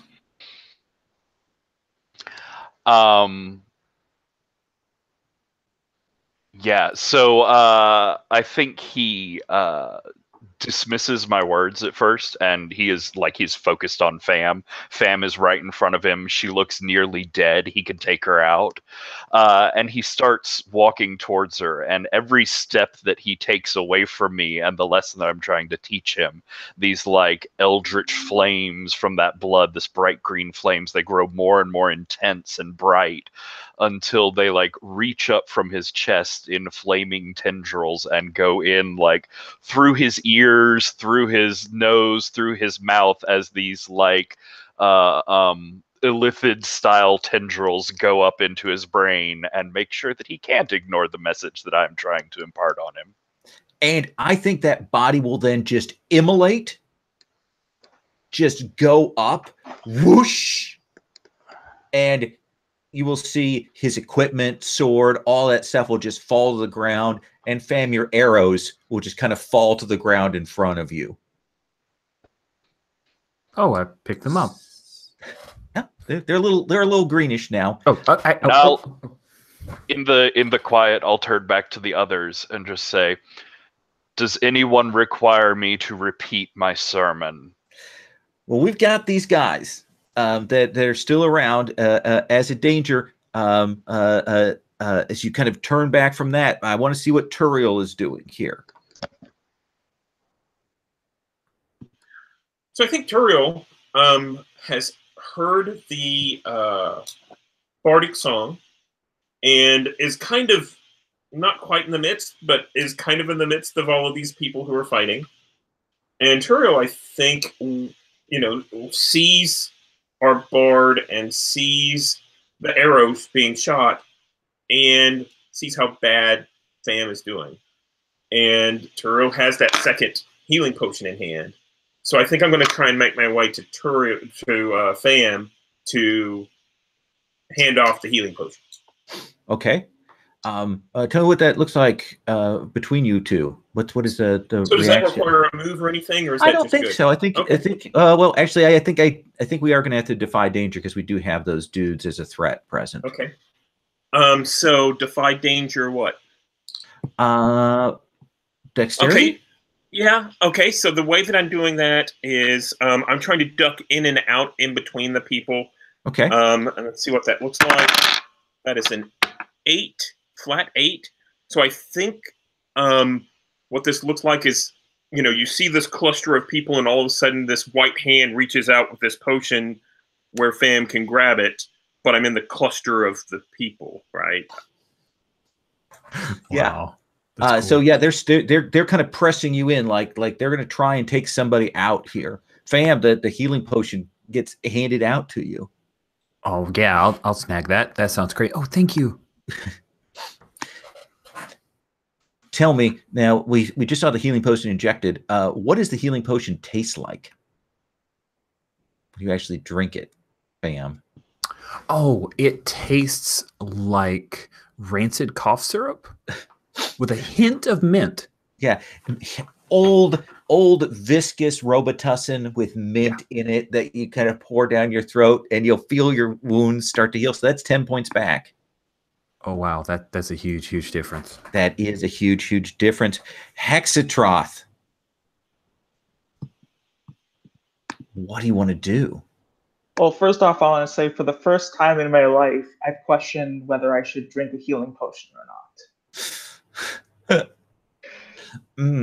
So good. Yeah. I think Robitussin is great because sometimes it just gets kind of caught in the throat as it's going down too. Yeah. Oh no! Please have mercy. Yeah. Hexatroth seeing this, I think he's gonna more or less back up and give Fam some of that power from his song. Mind you, it still sounds like, and he's not going to switch songs. He's going to stay with it because there's just been such a dramatic effect from this duel on the scene. So I think he's still going to go with it. Let's have you roll your art. All right.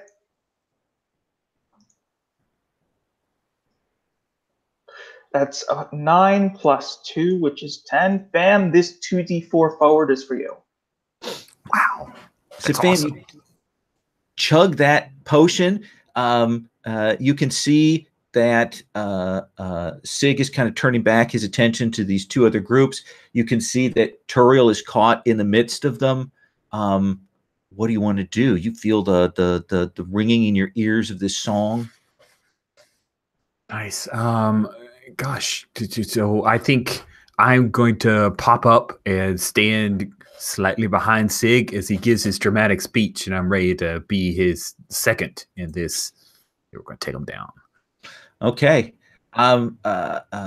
So Sig, we've got two groups here that are still kind of a threat, that are a present danger.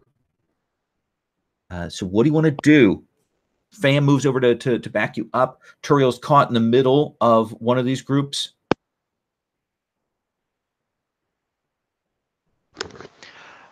I don't know.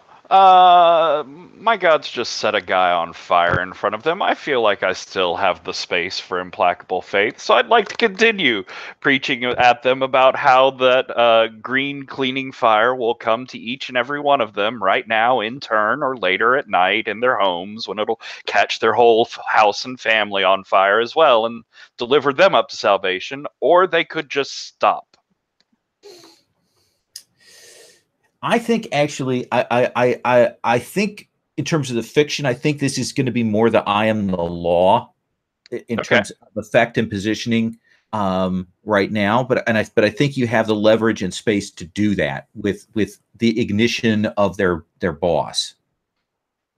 It's it holds a little social weight, lighting Yes. someone on fire. Let's see it. That's a 9. That is a 9. So They choose to either do what I say, back away cautiously, then flee, or attack me.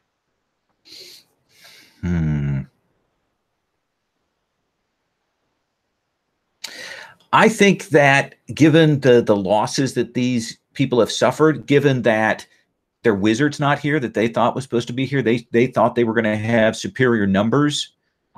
Given that the assassin hasn't shown up, given that their boss just got immolated by a squid green ink blood, I think there'll be that moment when you start doing that talk that discretion becomes the better part of valor, especially with that. You've got backing vocals, and Fam looking bloodied and angry, and they will break. The Dorve take off one direction. These other mercs who were at the front of the house, they took some damage before from you. They will break and run. That is when their kelpie suffocating majesty. I was in the middle of a flow, building up a nice rhythm, and everyone just leaves. Hexatroth just walks over and pats on the shoulder and says, one day, don't worry, one day. I don't see how these preachers do this every day. And you'll see Petafog, the Orcari, pulls his chair out next door, sets it out in front of his place, goes and sits down in his bathrobe like nothing has happened. Can of Orcari ale. Yeah.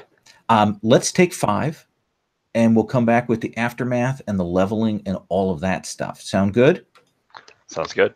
Okay.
Well, that was quite an inferno you created there, Patrick.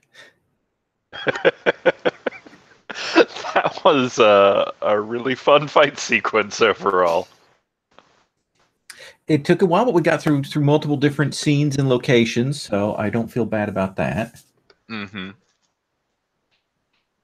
And I don't know, I'm just amused by Sig's apparent proclivity for just like mono-focusing on one You small do. thing in a mass combat.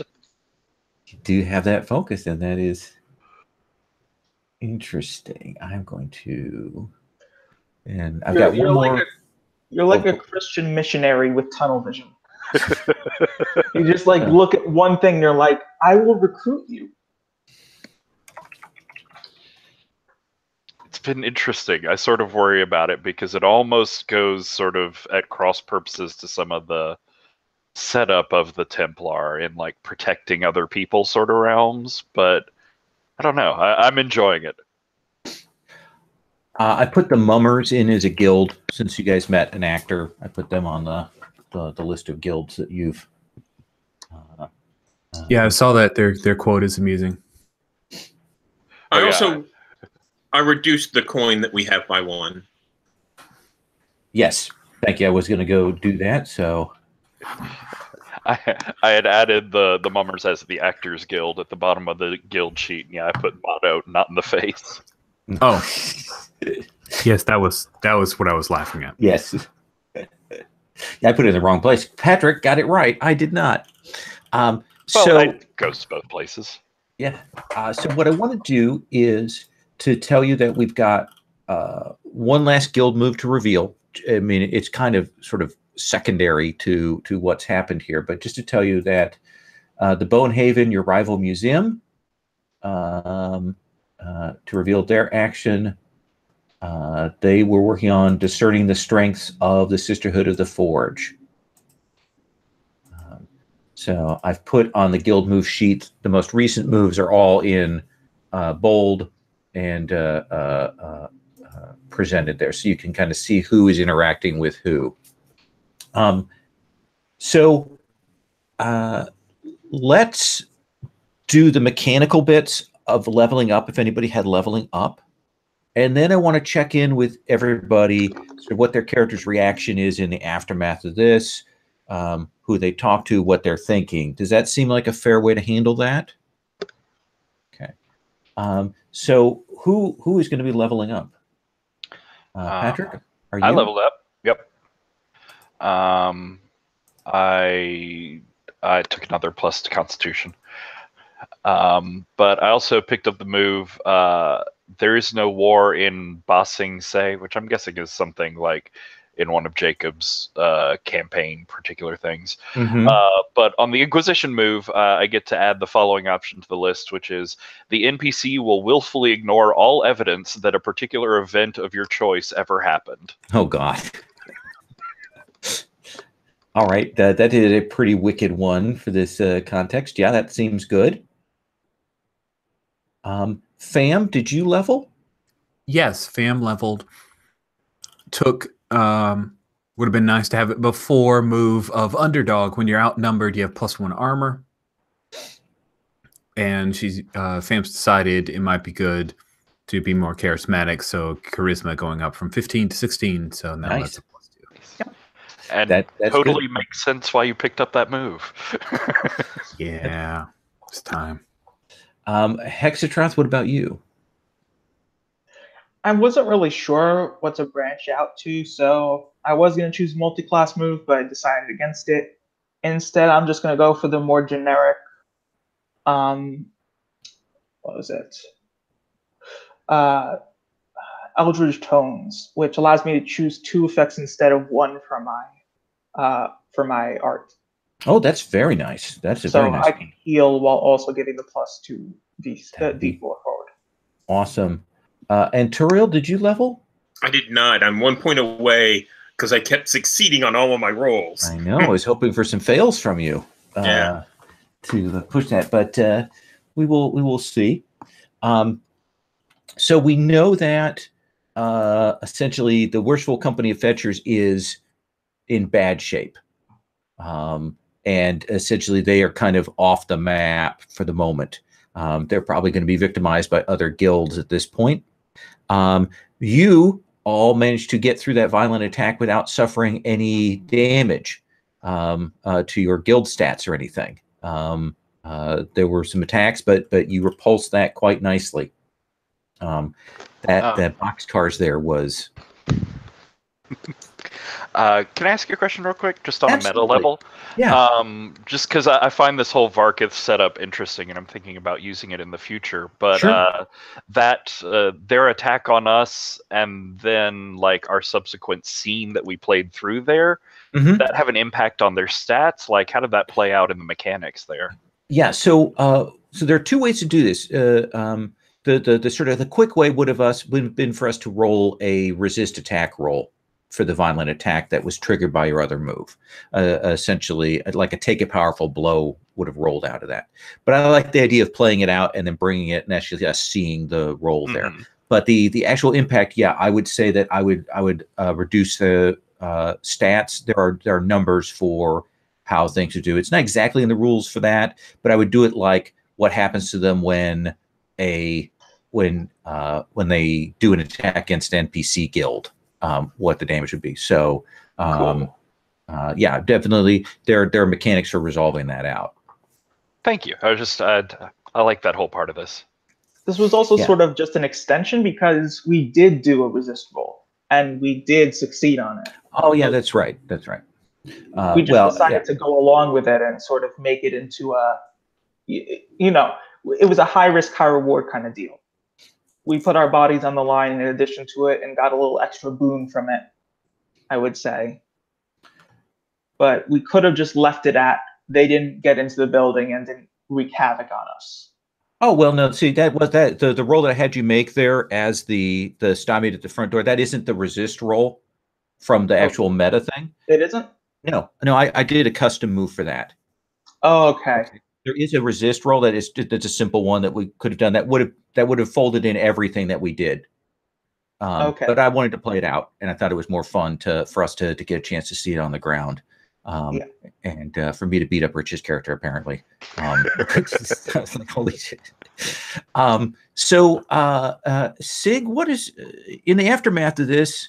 What is the sort of what do we see over the next day or two in the cleanup and so on? Are you going and talking to other guilds? Are you going and tracking down that mage? Are you hovering over the crystal claw and going, "Oh my baby," or what? Well, I mean, I can do things in my off time too, and petting the crystal claw is perfectly within my right. Anyways, I do think I'm tracking down that wizard. I'd like to follow up on that and make sure that he doesn't get away from the quest that he's obviously destined for. So we will say that the name that other people will call him is Yuri. Of course, his actual name you're able to pronounce, and it's very, very long, of course. But Yuri is how it sort of comes out. U or Y to start with? Let's say Y, just because it's easier to spell. And he is at kind of a crossroads. And one of the things that he will mention to you that you hadn't quite heard about is that when he first got here and he was, came here and of course, like you, has the dreams of the old gods, that he spoke to some other Visliga that told him to reject those dreams. Told him that rather than accepting the coming destruction of the world, that the Visliga needed to fight back against the Elder Ones. Blasphemy. And that they call themselves the Awakened, these Visliga. Oh, that is very upsetting. He's not associated with them. Like, he doesn't need to be purged of his wrongdoings, does he? No, he confesses to having spoken with them and having listened to them, and he confesses that willingly. and his dreams have been sharper and more poignant since meeting you.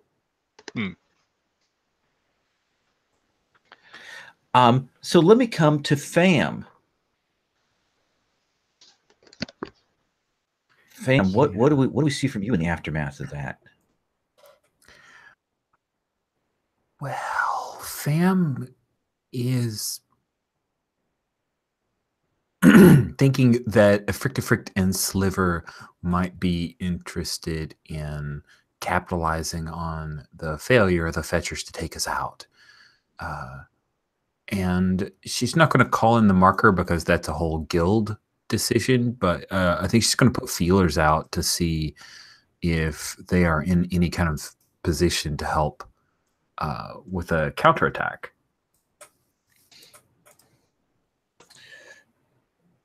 Interesting. So they will want to talk with you. Essentially, I'm trying to remember if I thought we got a name for that guy that you met. Well, there was Sliver himself. Yes, and that's then right. There's Thank Mouse. you. Sliver will talk to you if you will meet with him. I'd like to grab Turiel and see if she would come with me. Certainly. And they have their temporary HQ that they've got set up. And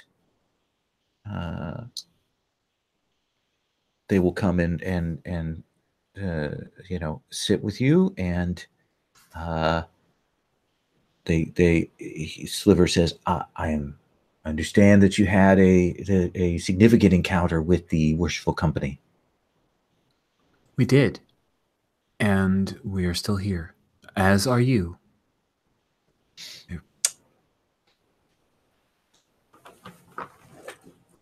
Some of that fault may lie with us. Oh. We have it to understand that the Worshipful Company was sent after you because they wanted to retrieve the ring. They didn't realize that you had handed it off to us. Oh. We think that there may be other people pulling strings at a higher level, another guild.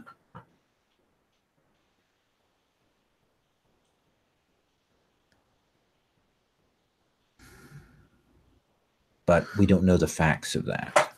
Could you... Well, I've already seen it. So you know that since I returned it, that obviously I'm not going to steal it again. But could perhaps Turiel, my good friend here, Turiel, is very wise. Do you think perhaps she could look at the object? Perhaps she could discern what it is that's so important to the Fetchers and perhaps some other shadow brokers. We'll nod, and he clearly has it, in a compartment. You can see him sort of unbuckle the magical seal that they have on it, open it up, and pulls out. And again, it's a kind of a big stone, bluish ring, and we'll hand it over to you, there, Turiel. Okay. So let's at least start. Well, no. Yeah, let's start with let me see that. Whenever I have a few moments to handle or examine something interesting, ask 2 questions. Okay.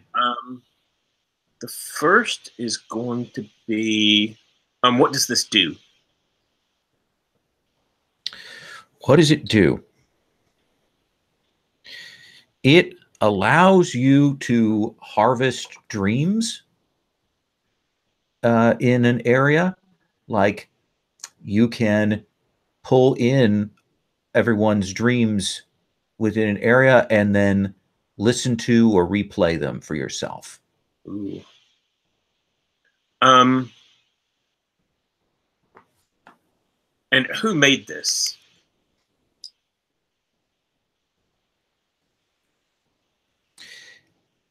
It was made essentially by Visliga craftsmen. Okay. So I consult with Fam, a little bit off to the side and say, this is what I found out. So you know all about it. But I'm not sure how much we should tell them. But we can tell them it makes them a big target. Right. We can totally lie to them, but the more that they know that benefits us, the better, right? So what do you want to tell them? I mean, I can deliver the lie because I'm okay at that. Well, I don't know if they've used it. They might already know what it does and be lying to us. I don't know. We could call them out. Oh, that sounds good. Yeah, maybe they they already said that they set us up for this. Mm-hmm. Maybe they're trying to move the heat onto us. No, we've helped them in the past. They wouldn't do this. What if we use this knowledge to gain their aid in a counterattack? We offer them some truths about why it's so important in exchange for them using what little resources they have left to make sure that the fetchers are gone from Varkith forever, and mostly dead, or hurting a lot and running and crying for their mommies. What if the ring and the claw that we have are connected? Well, it probably One bring about speaks in doom and stuff because it's cyclic as things. True. Okay. I don't know. Do you think? I think it would be really awesome if we could connect the two and see what happened. Oh, do you want me to steal it then? I think that's up to you. Oh, okay. You've stolen it once. If it wouldn't be fun to steal it a second time, that's fine. But yeah, I'll palm the thing and give them some something else that looks like it. It's not going to work, but all right. Well, so I do think that is your thieving skills. Yeah. So... Am I tricks of the trade here? Yeah. Cool. All right. Sweet. So I'll roll plus dex.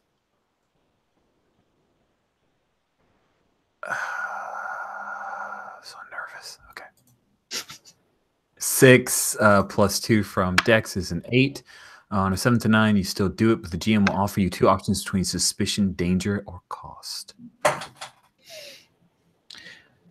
I think suspicion or cost. Cost.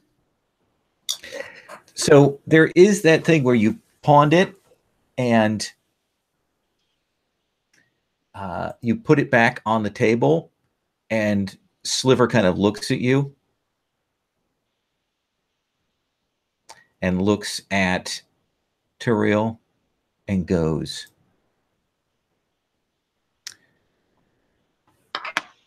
give me a marker and we'll talk about this matter later. I look to Turiel to make sure Turiel's got my back on giving off a marker. You have it. Okay. Takes it, says, we're going to want that back. But he holds up the marker and the fake ring.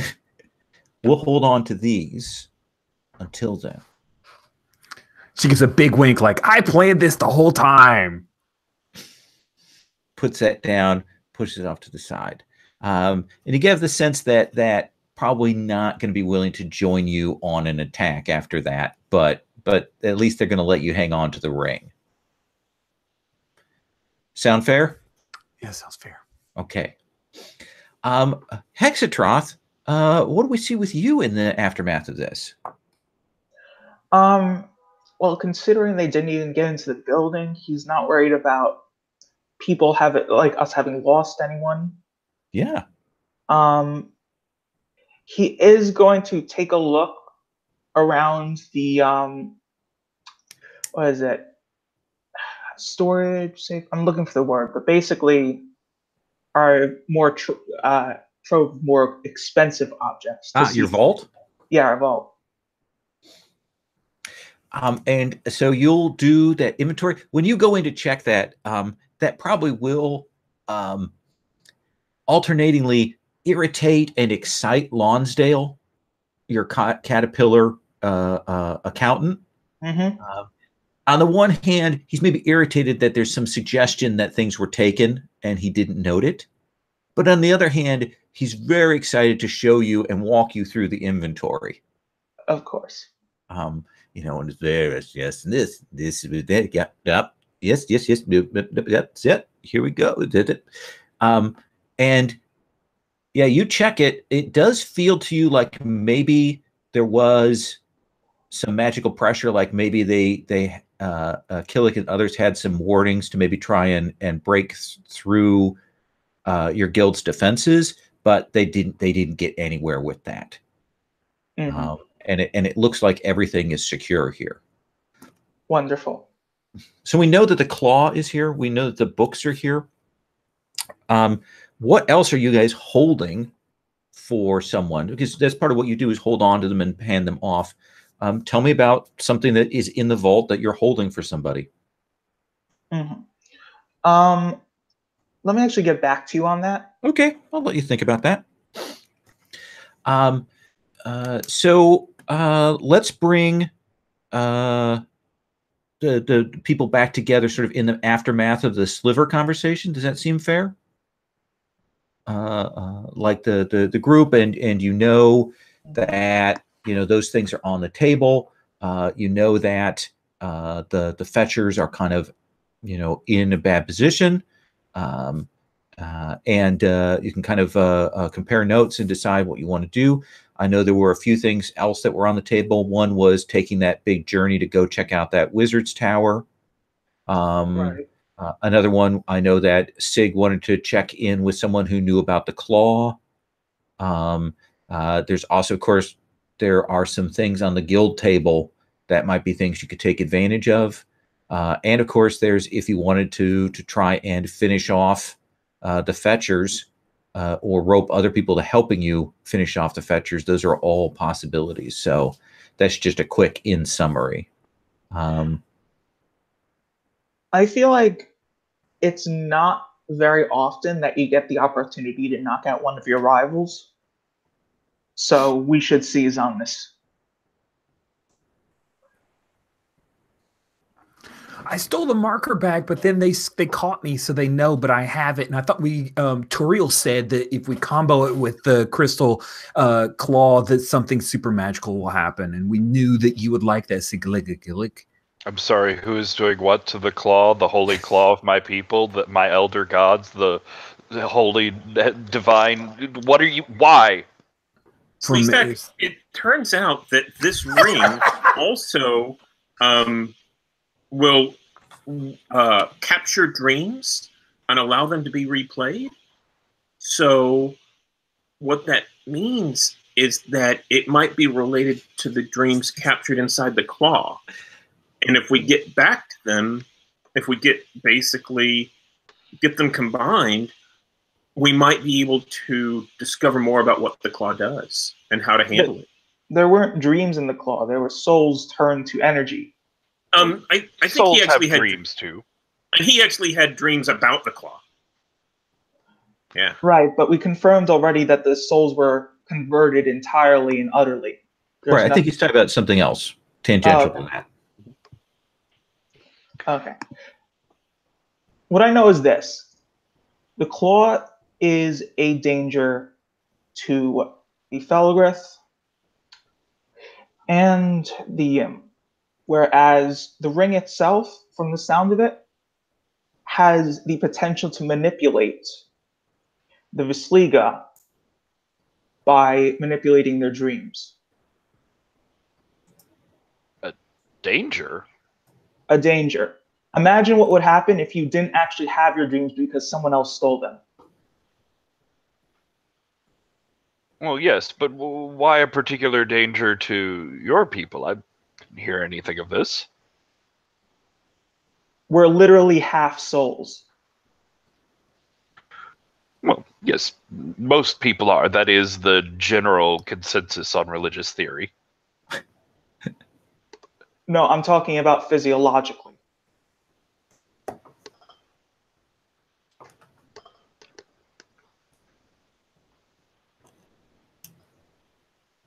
I just thought it would make a cool, like, bright, glowy thing and possibly super more powerful.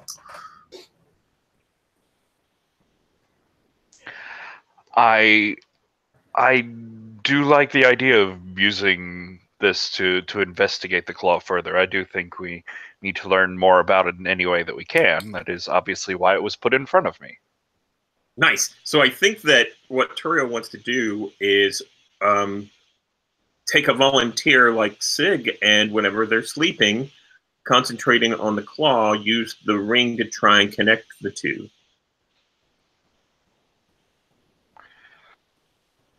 That seems...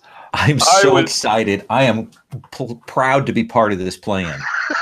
I was imagining more the ring on my finger, given the expertise and the holy guidance. Did you miss the holy guidance? I can share my dreams with you again. Tentacles start reaching towards you. Well, I think that the ring needs to be on my finger so that I can connect the two of you, but I thought that you would like to see what the claw contained and dreamed about, and how its connection to the other Vasilika. And didn't you say that there was a great hero that was supposed to wear this armor? Perhaps it is wisest if the dreams flowed through me into the world. It would be unstable in one of your tiny pink heads. Very well. As long as you're properly respectful and worshipful and fearful, especially of me breaking all of your bones if you do anything to either of these sacred artifacts. And I think that Turiel kind of leans over to Fam and says, well, at least he'll be asleep now. Yeah, he's so cute when he's sleeping. I have excellent hearing! And the way his tentacles wiggle just gently, it's very cute. I go now to meditate and prepare myself for this holy journey. So how do you want to do this? Is this a move? Yeah, is it like a spell lore, or... So tell me what your end goal is with this, the pair of these objects. I think it is the...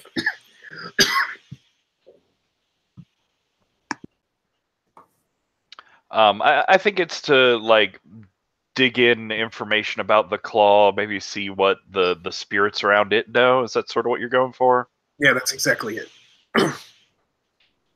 So it is kind of a delving of the sort of magical thing and trying to see how it connects up with the ring. Yeah, I want to see, specifically, I think there might be some connection between the two and see what they can tell us about each other. Okay. Well, I'm going to hold off and let you drink your beverage here for a second. So one of the things you might want to look at in terms of if you want to work to finish off the other guild is you might look at who you have, who might assist you. You've got 4 markers on the table. So that's another thing I wanted to kind of point out, that that's a resource that you have to use, that you could easily use one or more of those markers to essentially act to put your boot on their throat. Stephen? Oh, yeah, yeah. Okay, back now? Okay. Yep.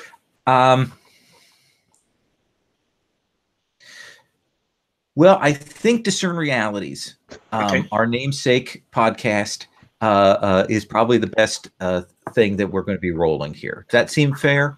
Yeah, that seems fair. Okay. So what I'm going to do is I'm going to have you roll. What'd you get? Okay. Do you want me to roll, or do you want Sig? How about this? One of you can roll, and the other one can aid. Okay. Why don't you roll? I've already threatened you bodily and spiritually, so that sets up my aid well. Okay. So I got a 6 plus wisdom is a 7. Okay. So you're going to get one question here about the connection, about this ring and the connection between them. What here is not what it appears to be. This ring is not connected to the claw. It's old, but it's actually made by Visliga to remove those dreams from other Visliga, to cure them of the pressure to feel the oncoming destruction. Oh God, you touched me with that. Hexatroth freaking warned you. He said it could be used to manipulate the Sliga, and you completely overlooked it. We infected you. Basically, you have the sense that it would have been used by Visliga essentially to remove those dreams, so that other Visliga didn't feel that pressure to serve the sleepers. Like that offshoot group from the wizard. Exactly. It does seem like it would be a tool of the awakened. So I have a question, Lowell. Absolutely. This whole weird arcane experiment here, does it actually connect me in any way with the claw? The claw. The point to my question is, Sure. if there was some sort of connection there, or some sort of presence or spirit connected to it, I think it would be sort of an interesting time to use the Inquisition move. Oh, well, let's look at that. And it's when you and an NPC have a private chat, I can interrogate goals and intentions and things like that. Sure. Let's do that. I like that. Nothing Okay. bad from this. Of course not. No. So yeah, I don't know. Is this his dreamscape would be like an underwater, murky, depths and vines and kelps and tentacles sort of thing? Yeah. So that's charisma. This is gonna go great, you guys. Oh, it's a 12. No, 11. But still. And somewhere in here. So hold 3. Okay.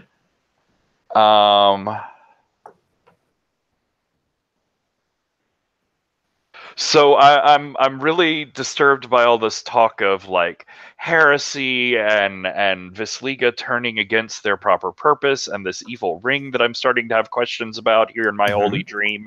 So I just want to make sure. I want to find out who they work for and why. You mean the claw?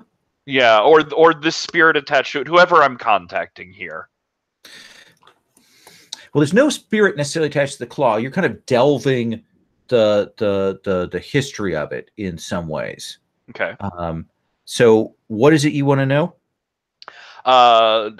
Basically who the claw, the suit works for and why. I'm trying to make sure that this is not some other heretical, blasphemous artifact that's turned against the elder gods. I want to discern its true purpose. The claw has risen out again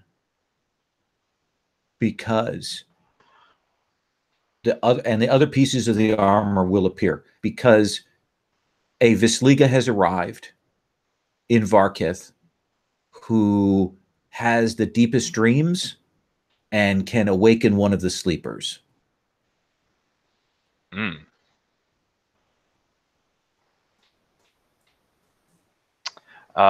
So that sort of leads into the second one, but yeah, I'll go with find out its goal and also how far they'll go to get it. So its goal is to find that dreamer kill anyone that's in the way, so that they can wake up the sleeper and have it swallow Varkith. That makes sense. Oh, so this is a very like localized apocalypse. It's not like descending the world into it's Varkith in particular. Well, wherever the sleeper, the dreamer that they have, wherever they come to, they'll swallow that.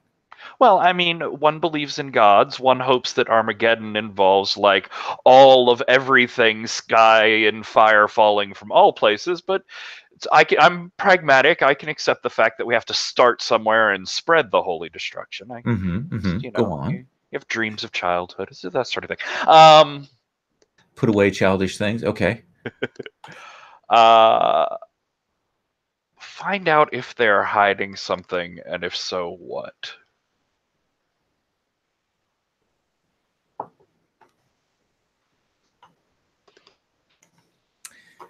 Patrick, I'm going to ask you to answer that question. What are the sleeping gods hiding from you?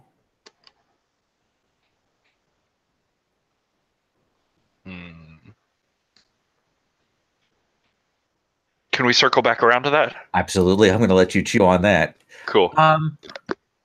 Fam? Uh-huh. I heard you were the kind of pushing, like you were the front pushing on this whole dealing with the fetchers, figuring out a way to do with that. Do you want me to come back to you on that right now, or do you have something else you want to work on? No, I super want to work on that.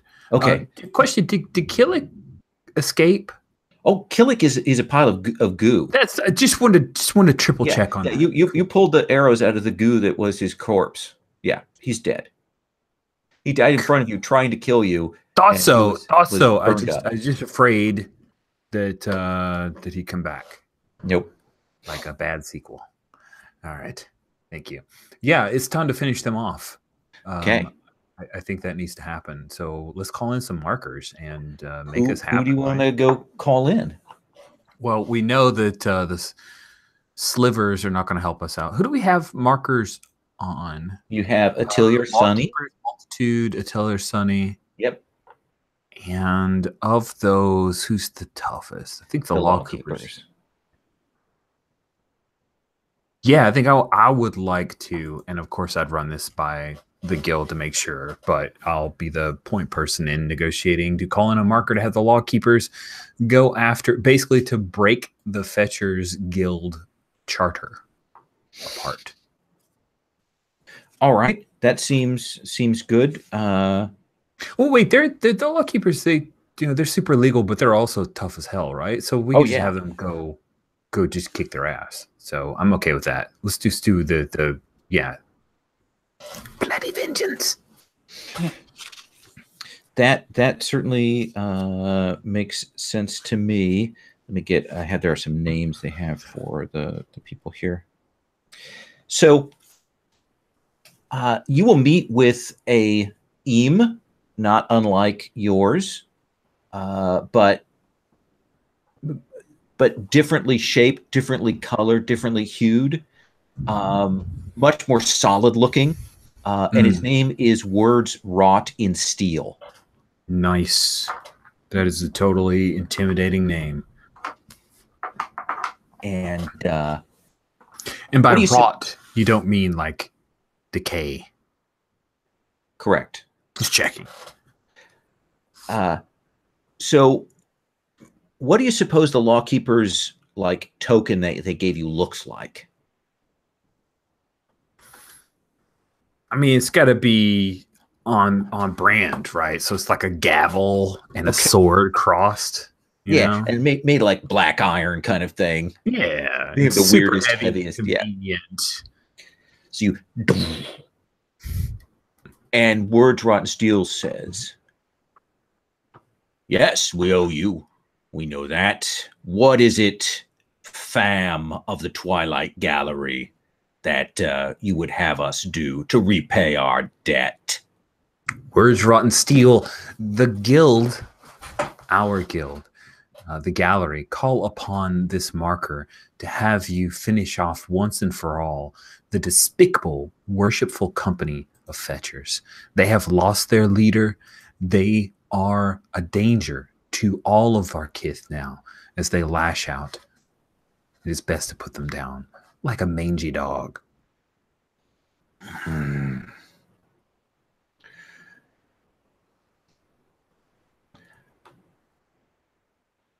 We will do this, but we will ask for payment for a coin. We will make sure that the Fetchers never exist in Varkith again. I think he's pushing his luck. And I don't know if I buy that he's going to push back on a marker to get money on top of a marker. Can I don't know. Is there a way to see if he thinks he's pushing it, or should I just roll forward with that assumption? Actually, well, and one of the things say he's there. Do what? Can Hexatroth come along for this? Yeah, sure. This sounds fun. Go on, Hexy. I'll glance over. All right. So Hexatroth is sort of just gonna go on talking. So I think this is where he's going to use Charming and Open. Okay. So in terms of that, I would say, you know what? What do you think, Richard? What do you think would be a nice question to ask him? Among who do you serve? What do you wish I would do? How can I get you to blank? What are you really feeling right now, or what do you most desire? It feels like either what are you really feeling, which would give us an idea if he thinks, oh, yeah, I'm just going to push him for some money because I'm greedy, or he feels like that he knows more about how tough it'll be to take down the Fetcher, something like that. Or how can I get you to, we could say, how can I get you to just do this for the marker? That's the other possibility. But it seems like he's already said this is what it's going to take to do it. So I don't know. I think let's do what are you really feeling right now? Because it is tradition that the marker be the payment. It is strange that you would ask for a coin in addition to such. Especially when we already have the upper hand.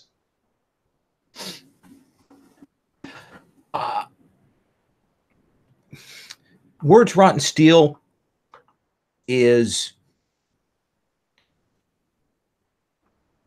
how do I put this best? Is asking for money because it would make things easier. Like then Words Rotten Steel could go to his people and pass out money and not have to call in his own markers with other people. So this is a little bit of laziness on the part of the EAM here. Okay. Trying to, that, yeah, if I get him to pay, we could do this. This will make this job that much easier. Yeah. Now, before we even go about what we're going to do in response to that, he gets to ask us a question, specifically Hexatroth.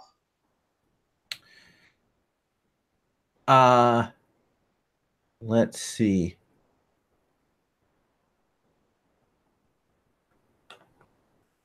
What did you do to piss off the Fetchers? No. Right? Is it one of those? There's 5 things. Look in Charming. Okay.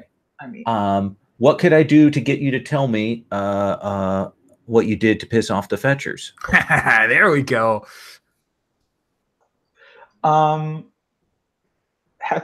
would merely say to that, well, all you'd have to do is convince Fam to tell you, which I don't think discretion is her strongest suit in this particular case. Fam? Oh, well, Killick has it in for me and has always made fun of me and other Puka. And so I went to Killick's girlfriend and pretended like Killick was cheating on her with me. But that was really less to make Killick mad and more to steal back the charter that Killick had stole from me, which was not our charter, but the charter of a Frick to Frick and Sliver, which I always thought was Silver, but it's actually Sliver. I know that because I spoke with Sliver. And so I got the guild charter back and gave it back to them, even though they can't really do much with it because the fetchers really wiped them out. And it turns out that the charter may have been why they came so hard after us, but now we don't have the charter, although we do have the charter. We don't have the charter officially. He cuts off part. It's like, it's complicated. Right. Okay. All right. It's more of a personal matter that sort of started this than a guild matter, if you will. Fair so enough. Once this whole situation blows over, it probably won't repeat itself. I think that you guys, here's one of the things you have, is you actually have a +1 ongoing against the law keepers that you hadn't like invoked yet from previous actions. So Yes. I think that let's kind of burn that. Have a charisma roll? Well, no, let's not even, I don't even think you need to do a roll. I think that you kind of roll into that, the info that you got from it. And I think Words Rotten Silver will eventually go, okay. We'll take care of this. Marker is enough. Is that good with you, Hexatroth? Is that good with you, fam of the Twilight Gallery? I jump up and hug him. Yes, it's great. Please. No. Pushes you back. All right. We will go and we will murder everyone who is left of the I'm not even going to say their name. They don't exist anymore. See how I did that? Wasn't that ominous? That spooky. Yeah. Hexatroth holds out his hand. He says, "From this day forth." And we'll shake your hand and we'll nod to you. And there's a montage. Okay. We cut from that to like those Dorve that had run away in the street. They're like in a basement somewhere, they're talking, they're planning out, you see the things, and then you can see the cellar door get kicked in and the light comes down and people kind of pour in. And then we cut to that assassin. He's walking along an alley, kind of nursing his wound in his side. And then we see some figures appear at the mouth of the alley, and he does that sort of casual turnaround. And you see other people at the other end of the alley. And then they start to come in, and we cut away from him. And we cut to some of those other guys. It's a quick sort of Godfather 2 sequence of the other guys who are out front of your house. A guy's, eating soup, and then the dagger appears out of his front and he plops down in it, all of that kind of thing. And probably the last thing we see is the guild house for the Worstful Company of Fetchers, and someone is putting a for rent sign on it. Okay. Even as they're pulling down the signage off the front of the building. Does that seem like a fair fallout from that? That's pretty great. Yeah. The only thing I have to add is we'd probably be looting them as well. Oh, yeah. Yeah. Because I assume everybody gets a little trophy from there. And specifically any objects of importance or magic that they had kept. After all, that's something that, more than anything, the Twilight Museum, the Twilight Gallery would pay attention to. Okay. Never let those things go to waste. That seems fair to me. I do want to move to maybe do the end questions for the session. Unless sure. I do want to check in if there's anything anybody else wants to put on the table or ask before we do that, because I know we kind of cut off in the middle of Sig and Turiel's thing. So I do have my the answer for the last Inquisition question. Yes. And I think just the framing, find out what they're hiding, if they're hiding something, and if so, what.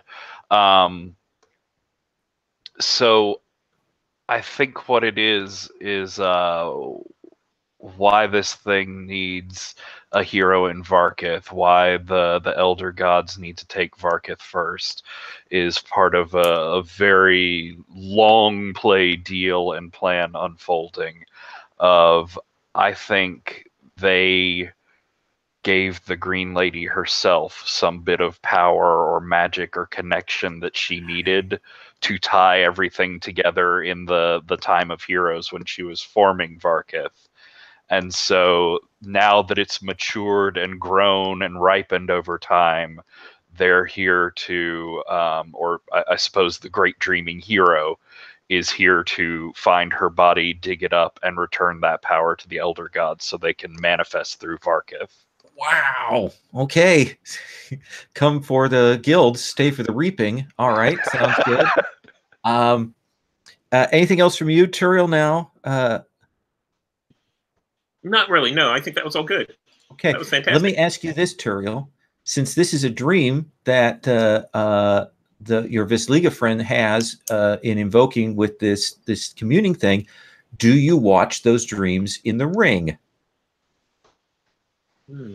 Well, of course I watch them in the ring because I want to know what's going on. Yeah. Okay. So that's all on the table. And I think just as an emotional sense that you get there is like things are fine. Sig truly is like honest in his being okay with the apocalypse and all these people's souls and whatever becoming and stuff like that. Because I was trying to think of something that might break him out of his faith or at least shake it. And the idea that like all his friends' souls will burn and they'll turn into tentacle monsters or something. He's actually okay with that. But I think this idea, I do think a loyalty, a love of Varkith itself and the sort of life that is here might shake that, and the idea of just breaking it and destroying it to bring them in might actually shake him some. So I think you feel that sort of unease. Well, let's go through the flags and let's do the end of session stuff. And we'll I think this is a good time to do that. So Hexatroth, tell me about your flags and alignment. Okay, I was muted. In terms of flags, I don't think anyone asked me about the history of a place.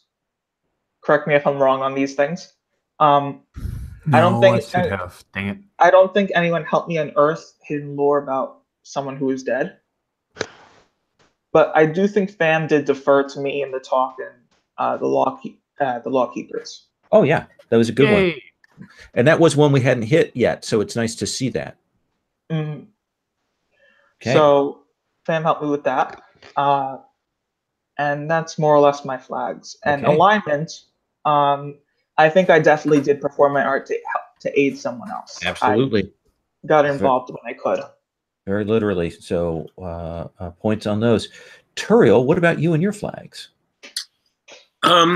So I think that Fam definitely asked me to examine an important arcane object. Okay. And I definitely pointed out to Fam a treasure that is hidden or in a dangerous place. So. Yeah. Okay. Yeah. So you can mark your flag there. And my alignment is salvage a lost or forgotten piece of technology. Oh, I think I'm going to give you that one, given the stuff that we interacted with here at the end. Okay. Sig, what about you, flags? So the people definitely hit my name one. Mm-hmm. And I think we actually sort of did some of attempt to reassure someone so that I can make it clear how unnerving I am with Turiel and the actor there. Yep. Where Turiel was being very nice and I was not. Good cop, bad Penpar. Okay. Yeah. And Lowell, I think you hit my flag of get yourself into trouble that I have to come save and protect you from. So I appreciate that. Fair enough.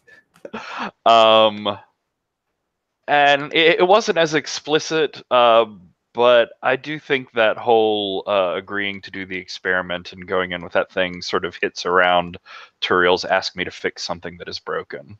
Yeah. And then my alignment is endanger yourself to protect someone weaker than you, which I sort of imagine with the wizard there, as I was just ignoring the ongoing battle to save his soul. Yeah, sort of that's thing. an interesting. I think that's a really interesting. It was an interesting character moment, and I think it does play out in that flag there. Cool.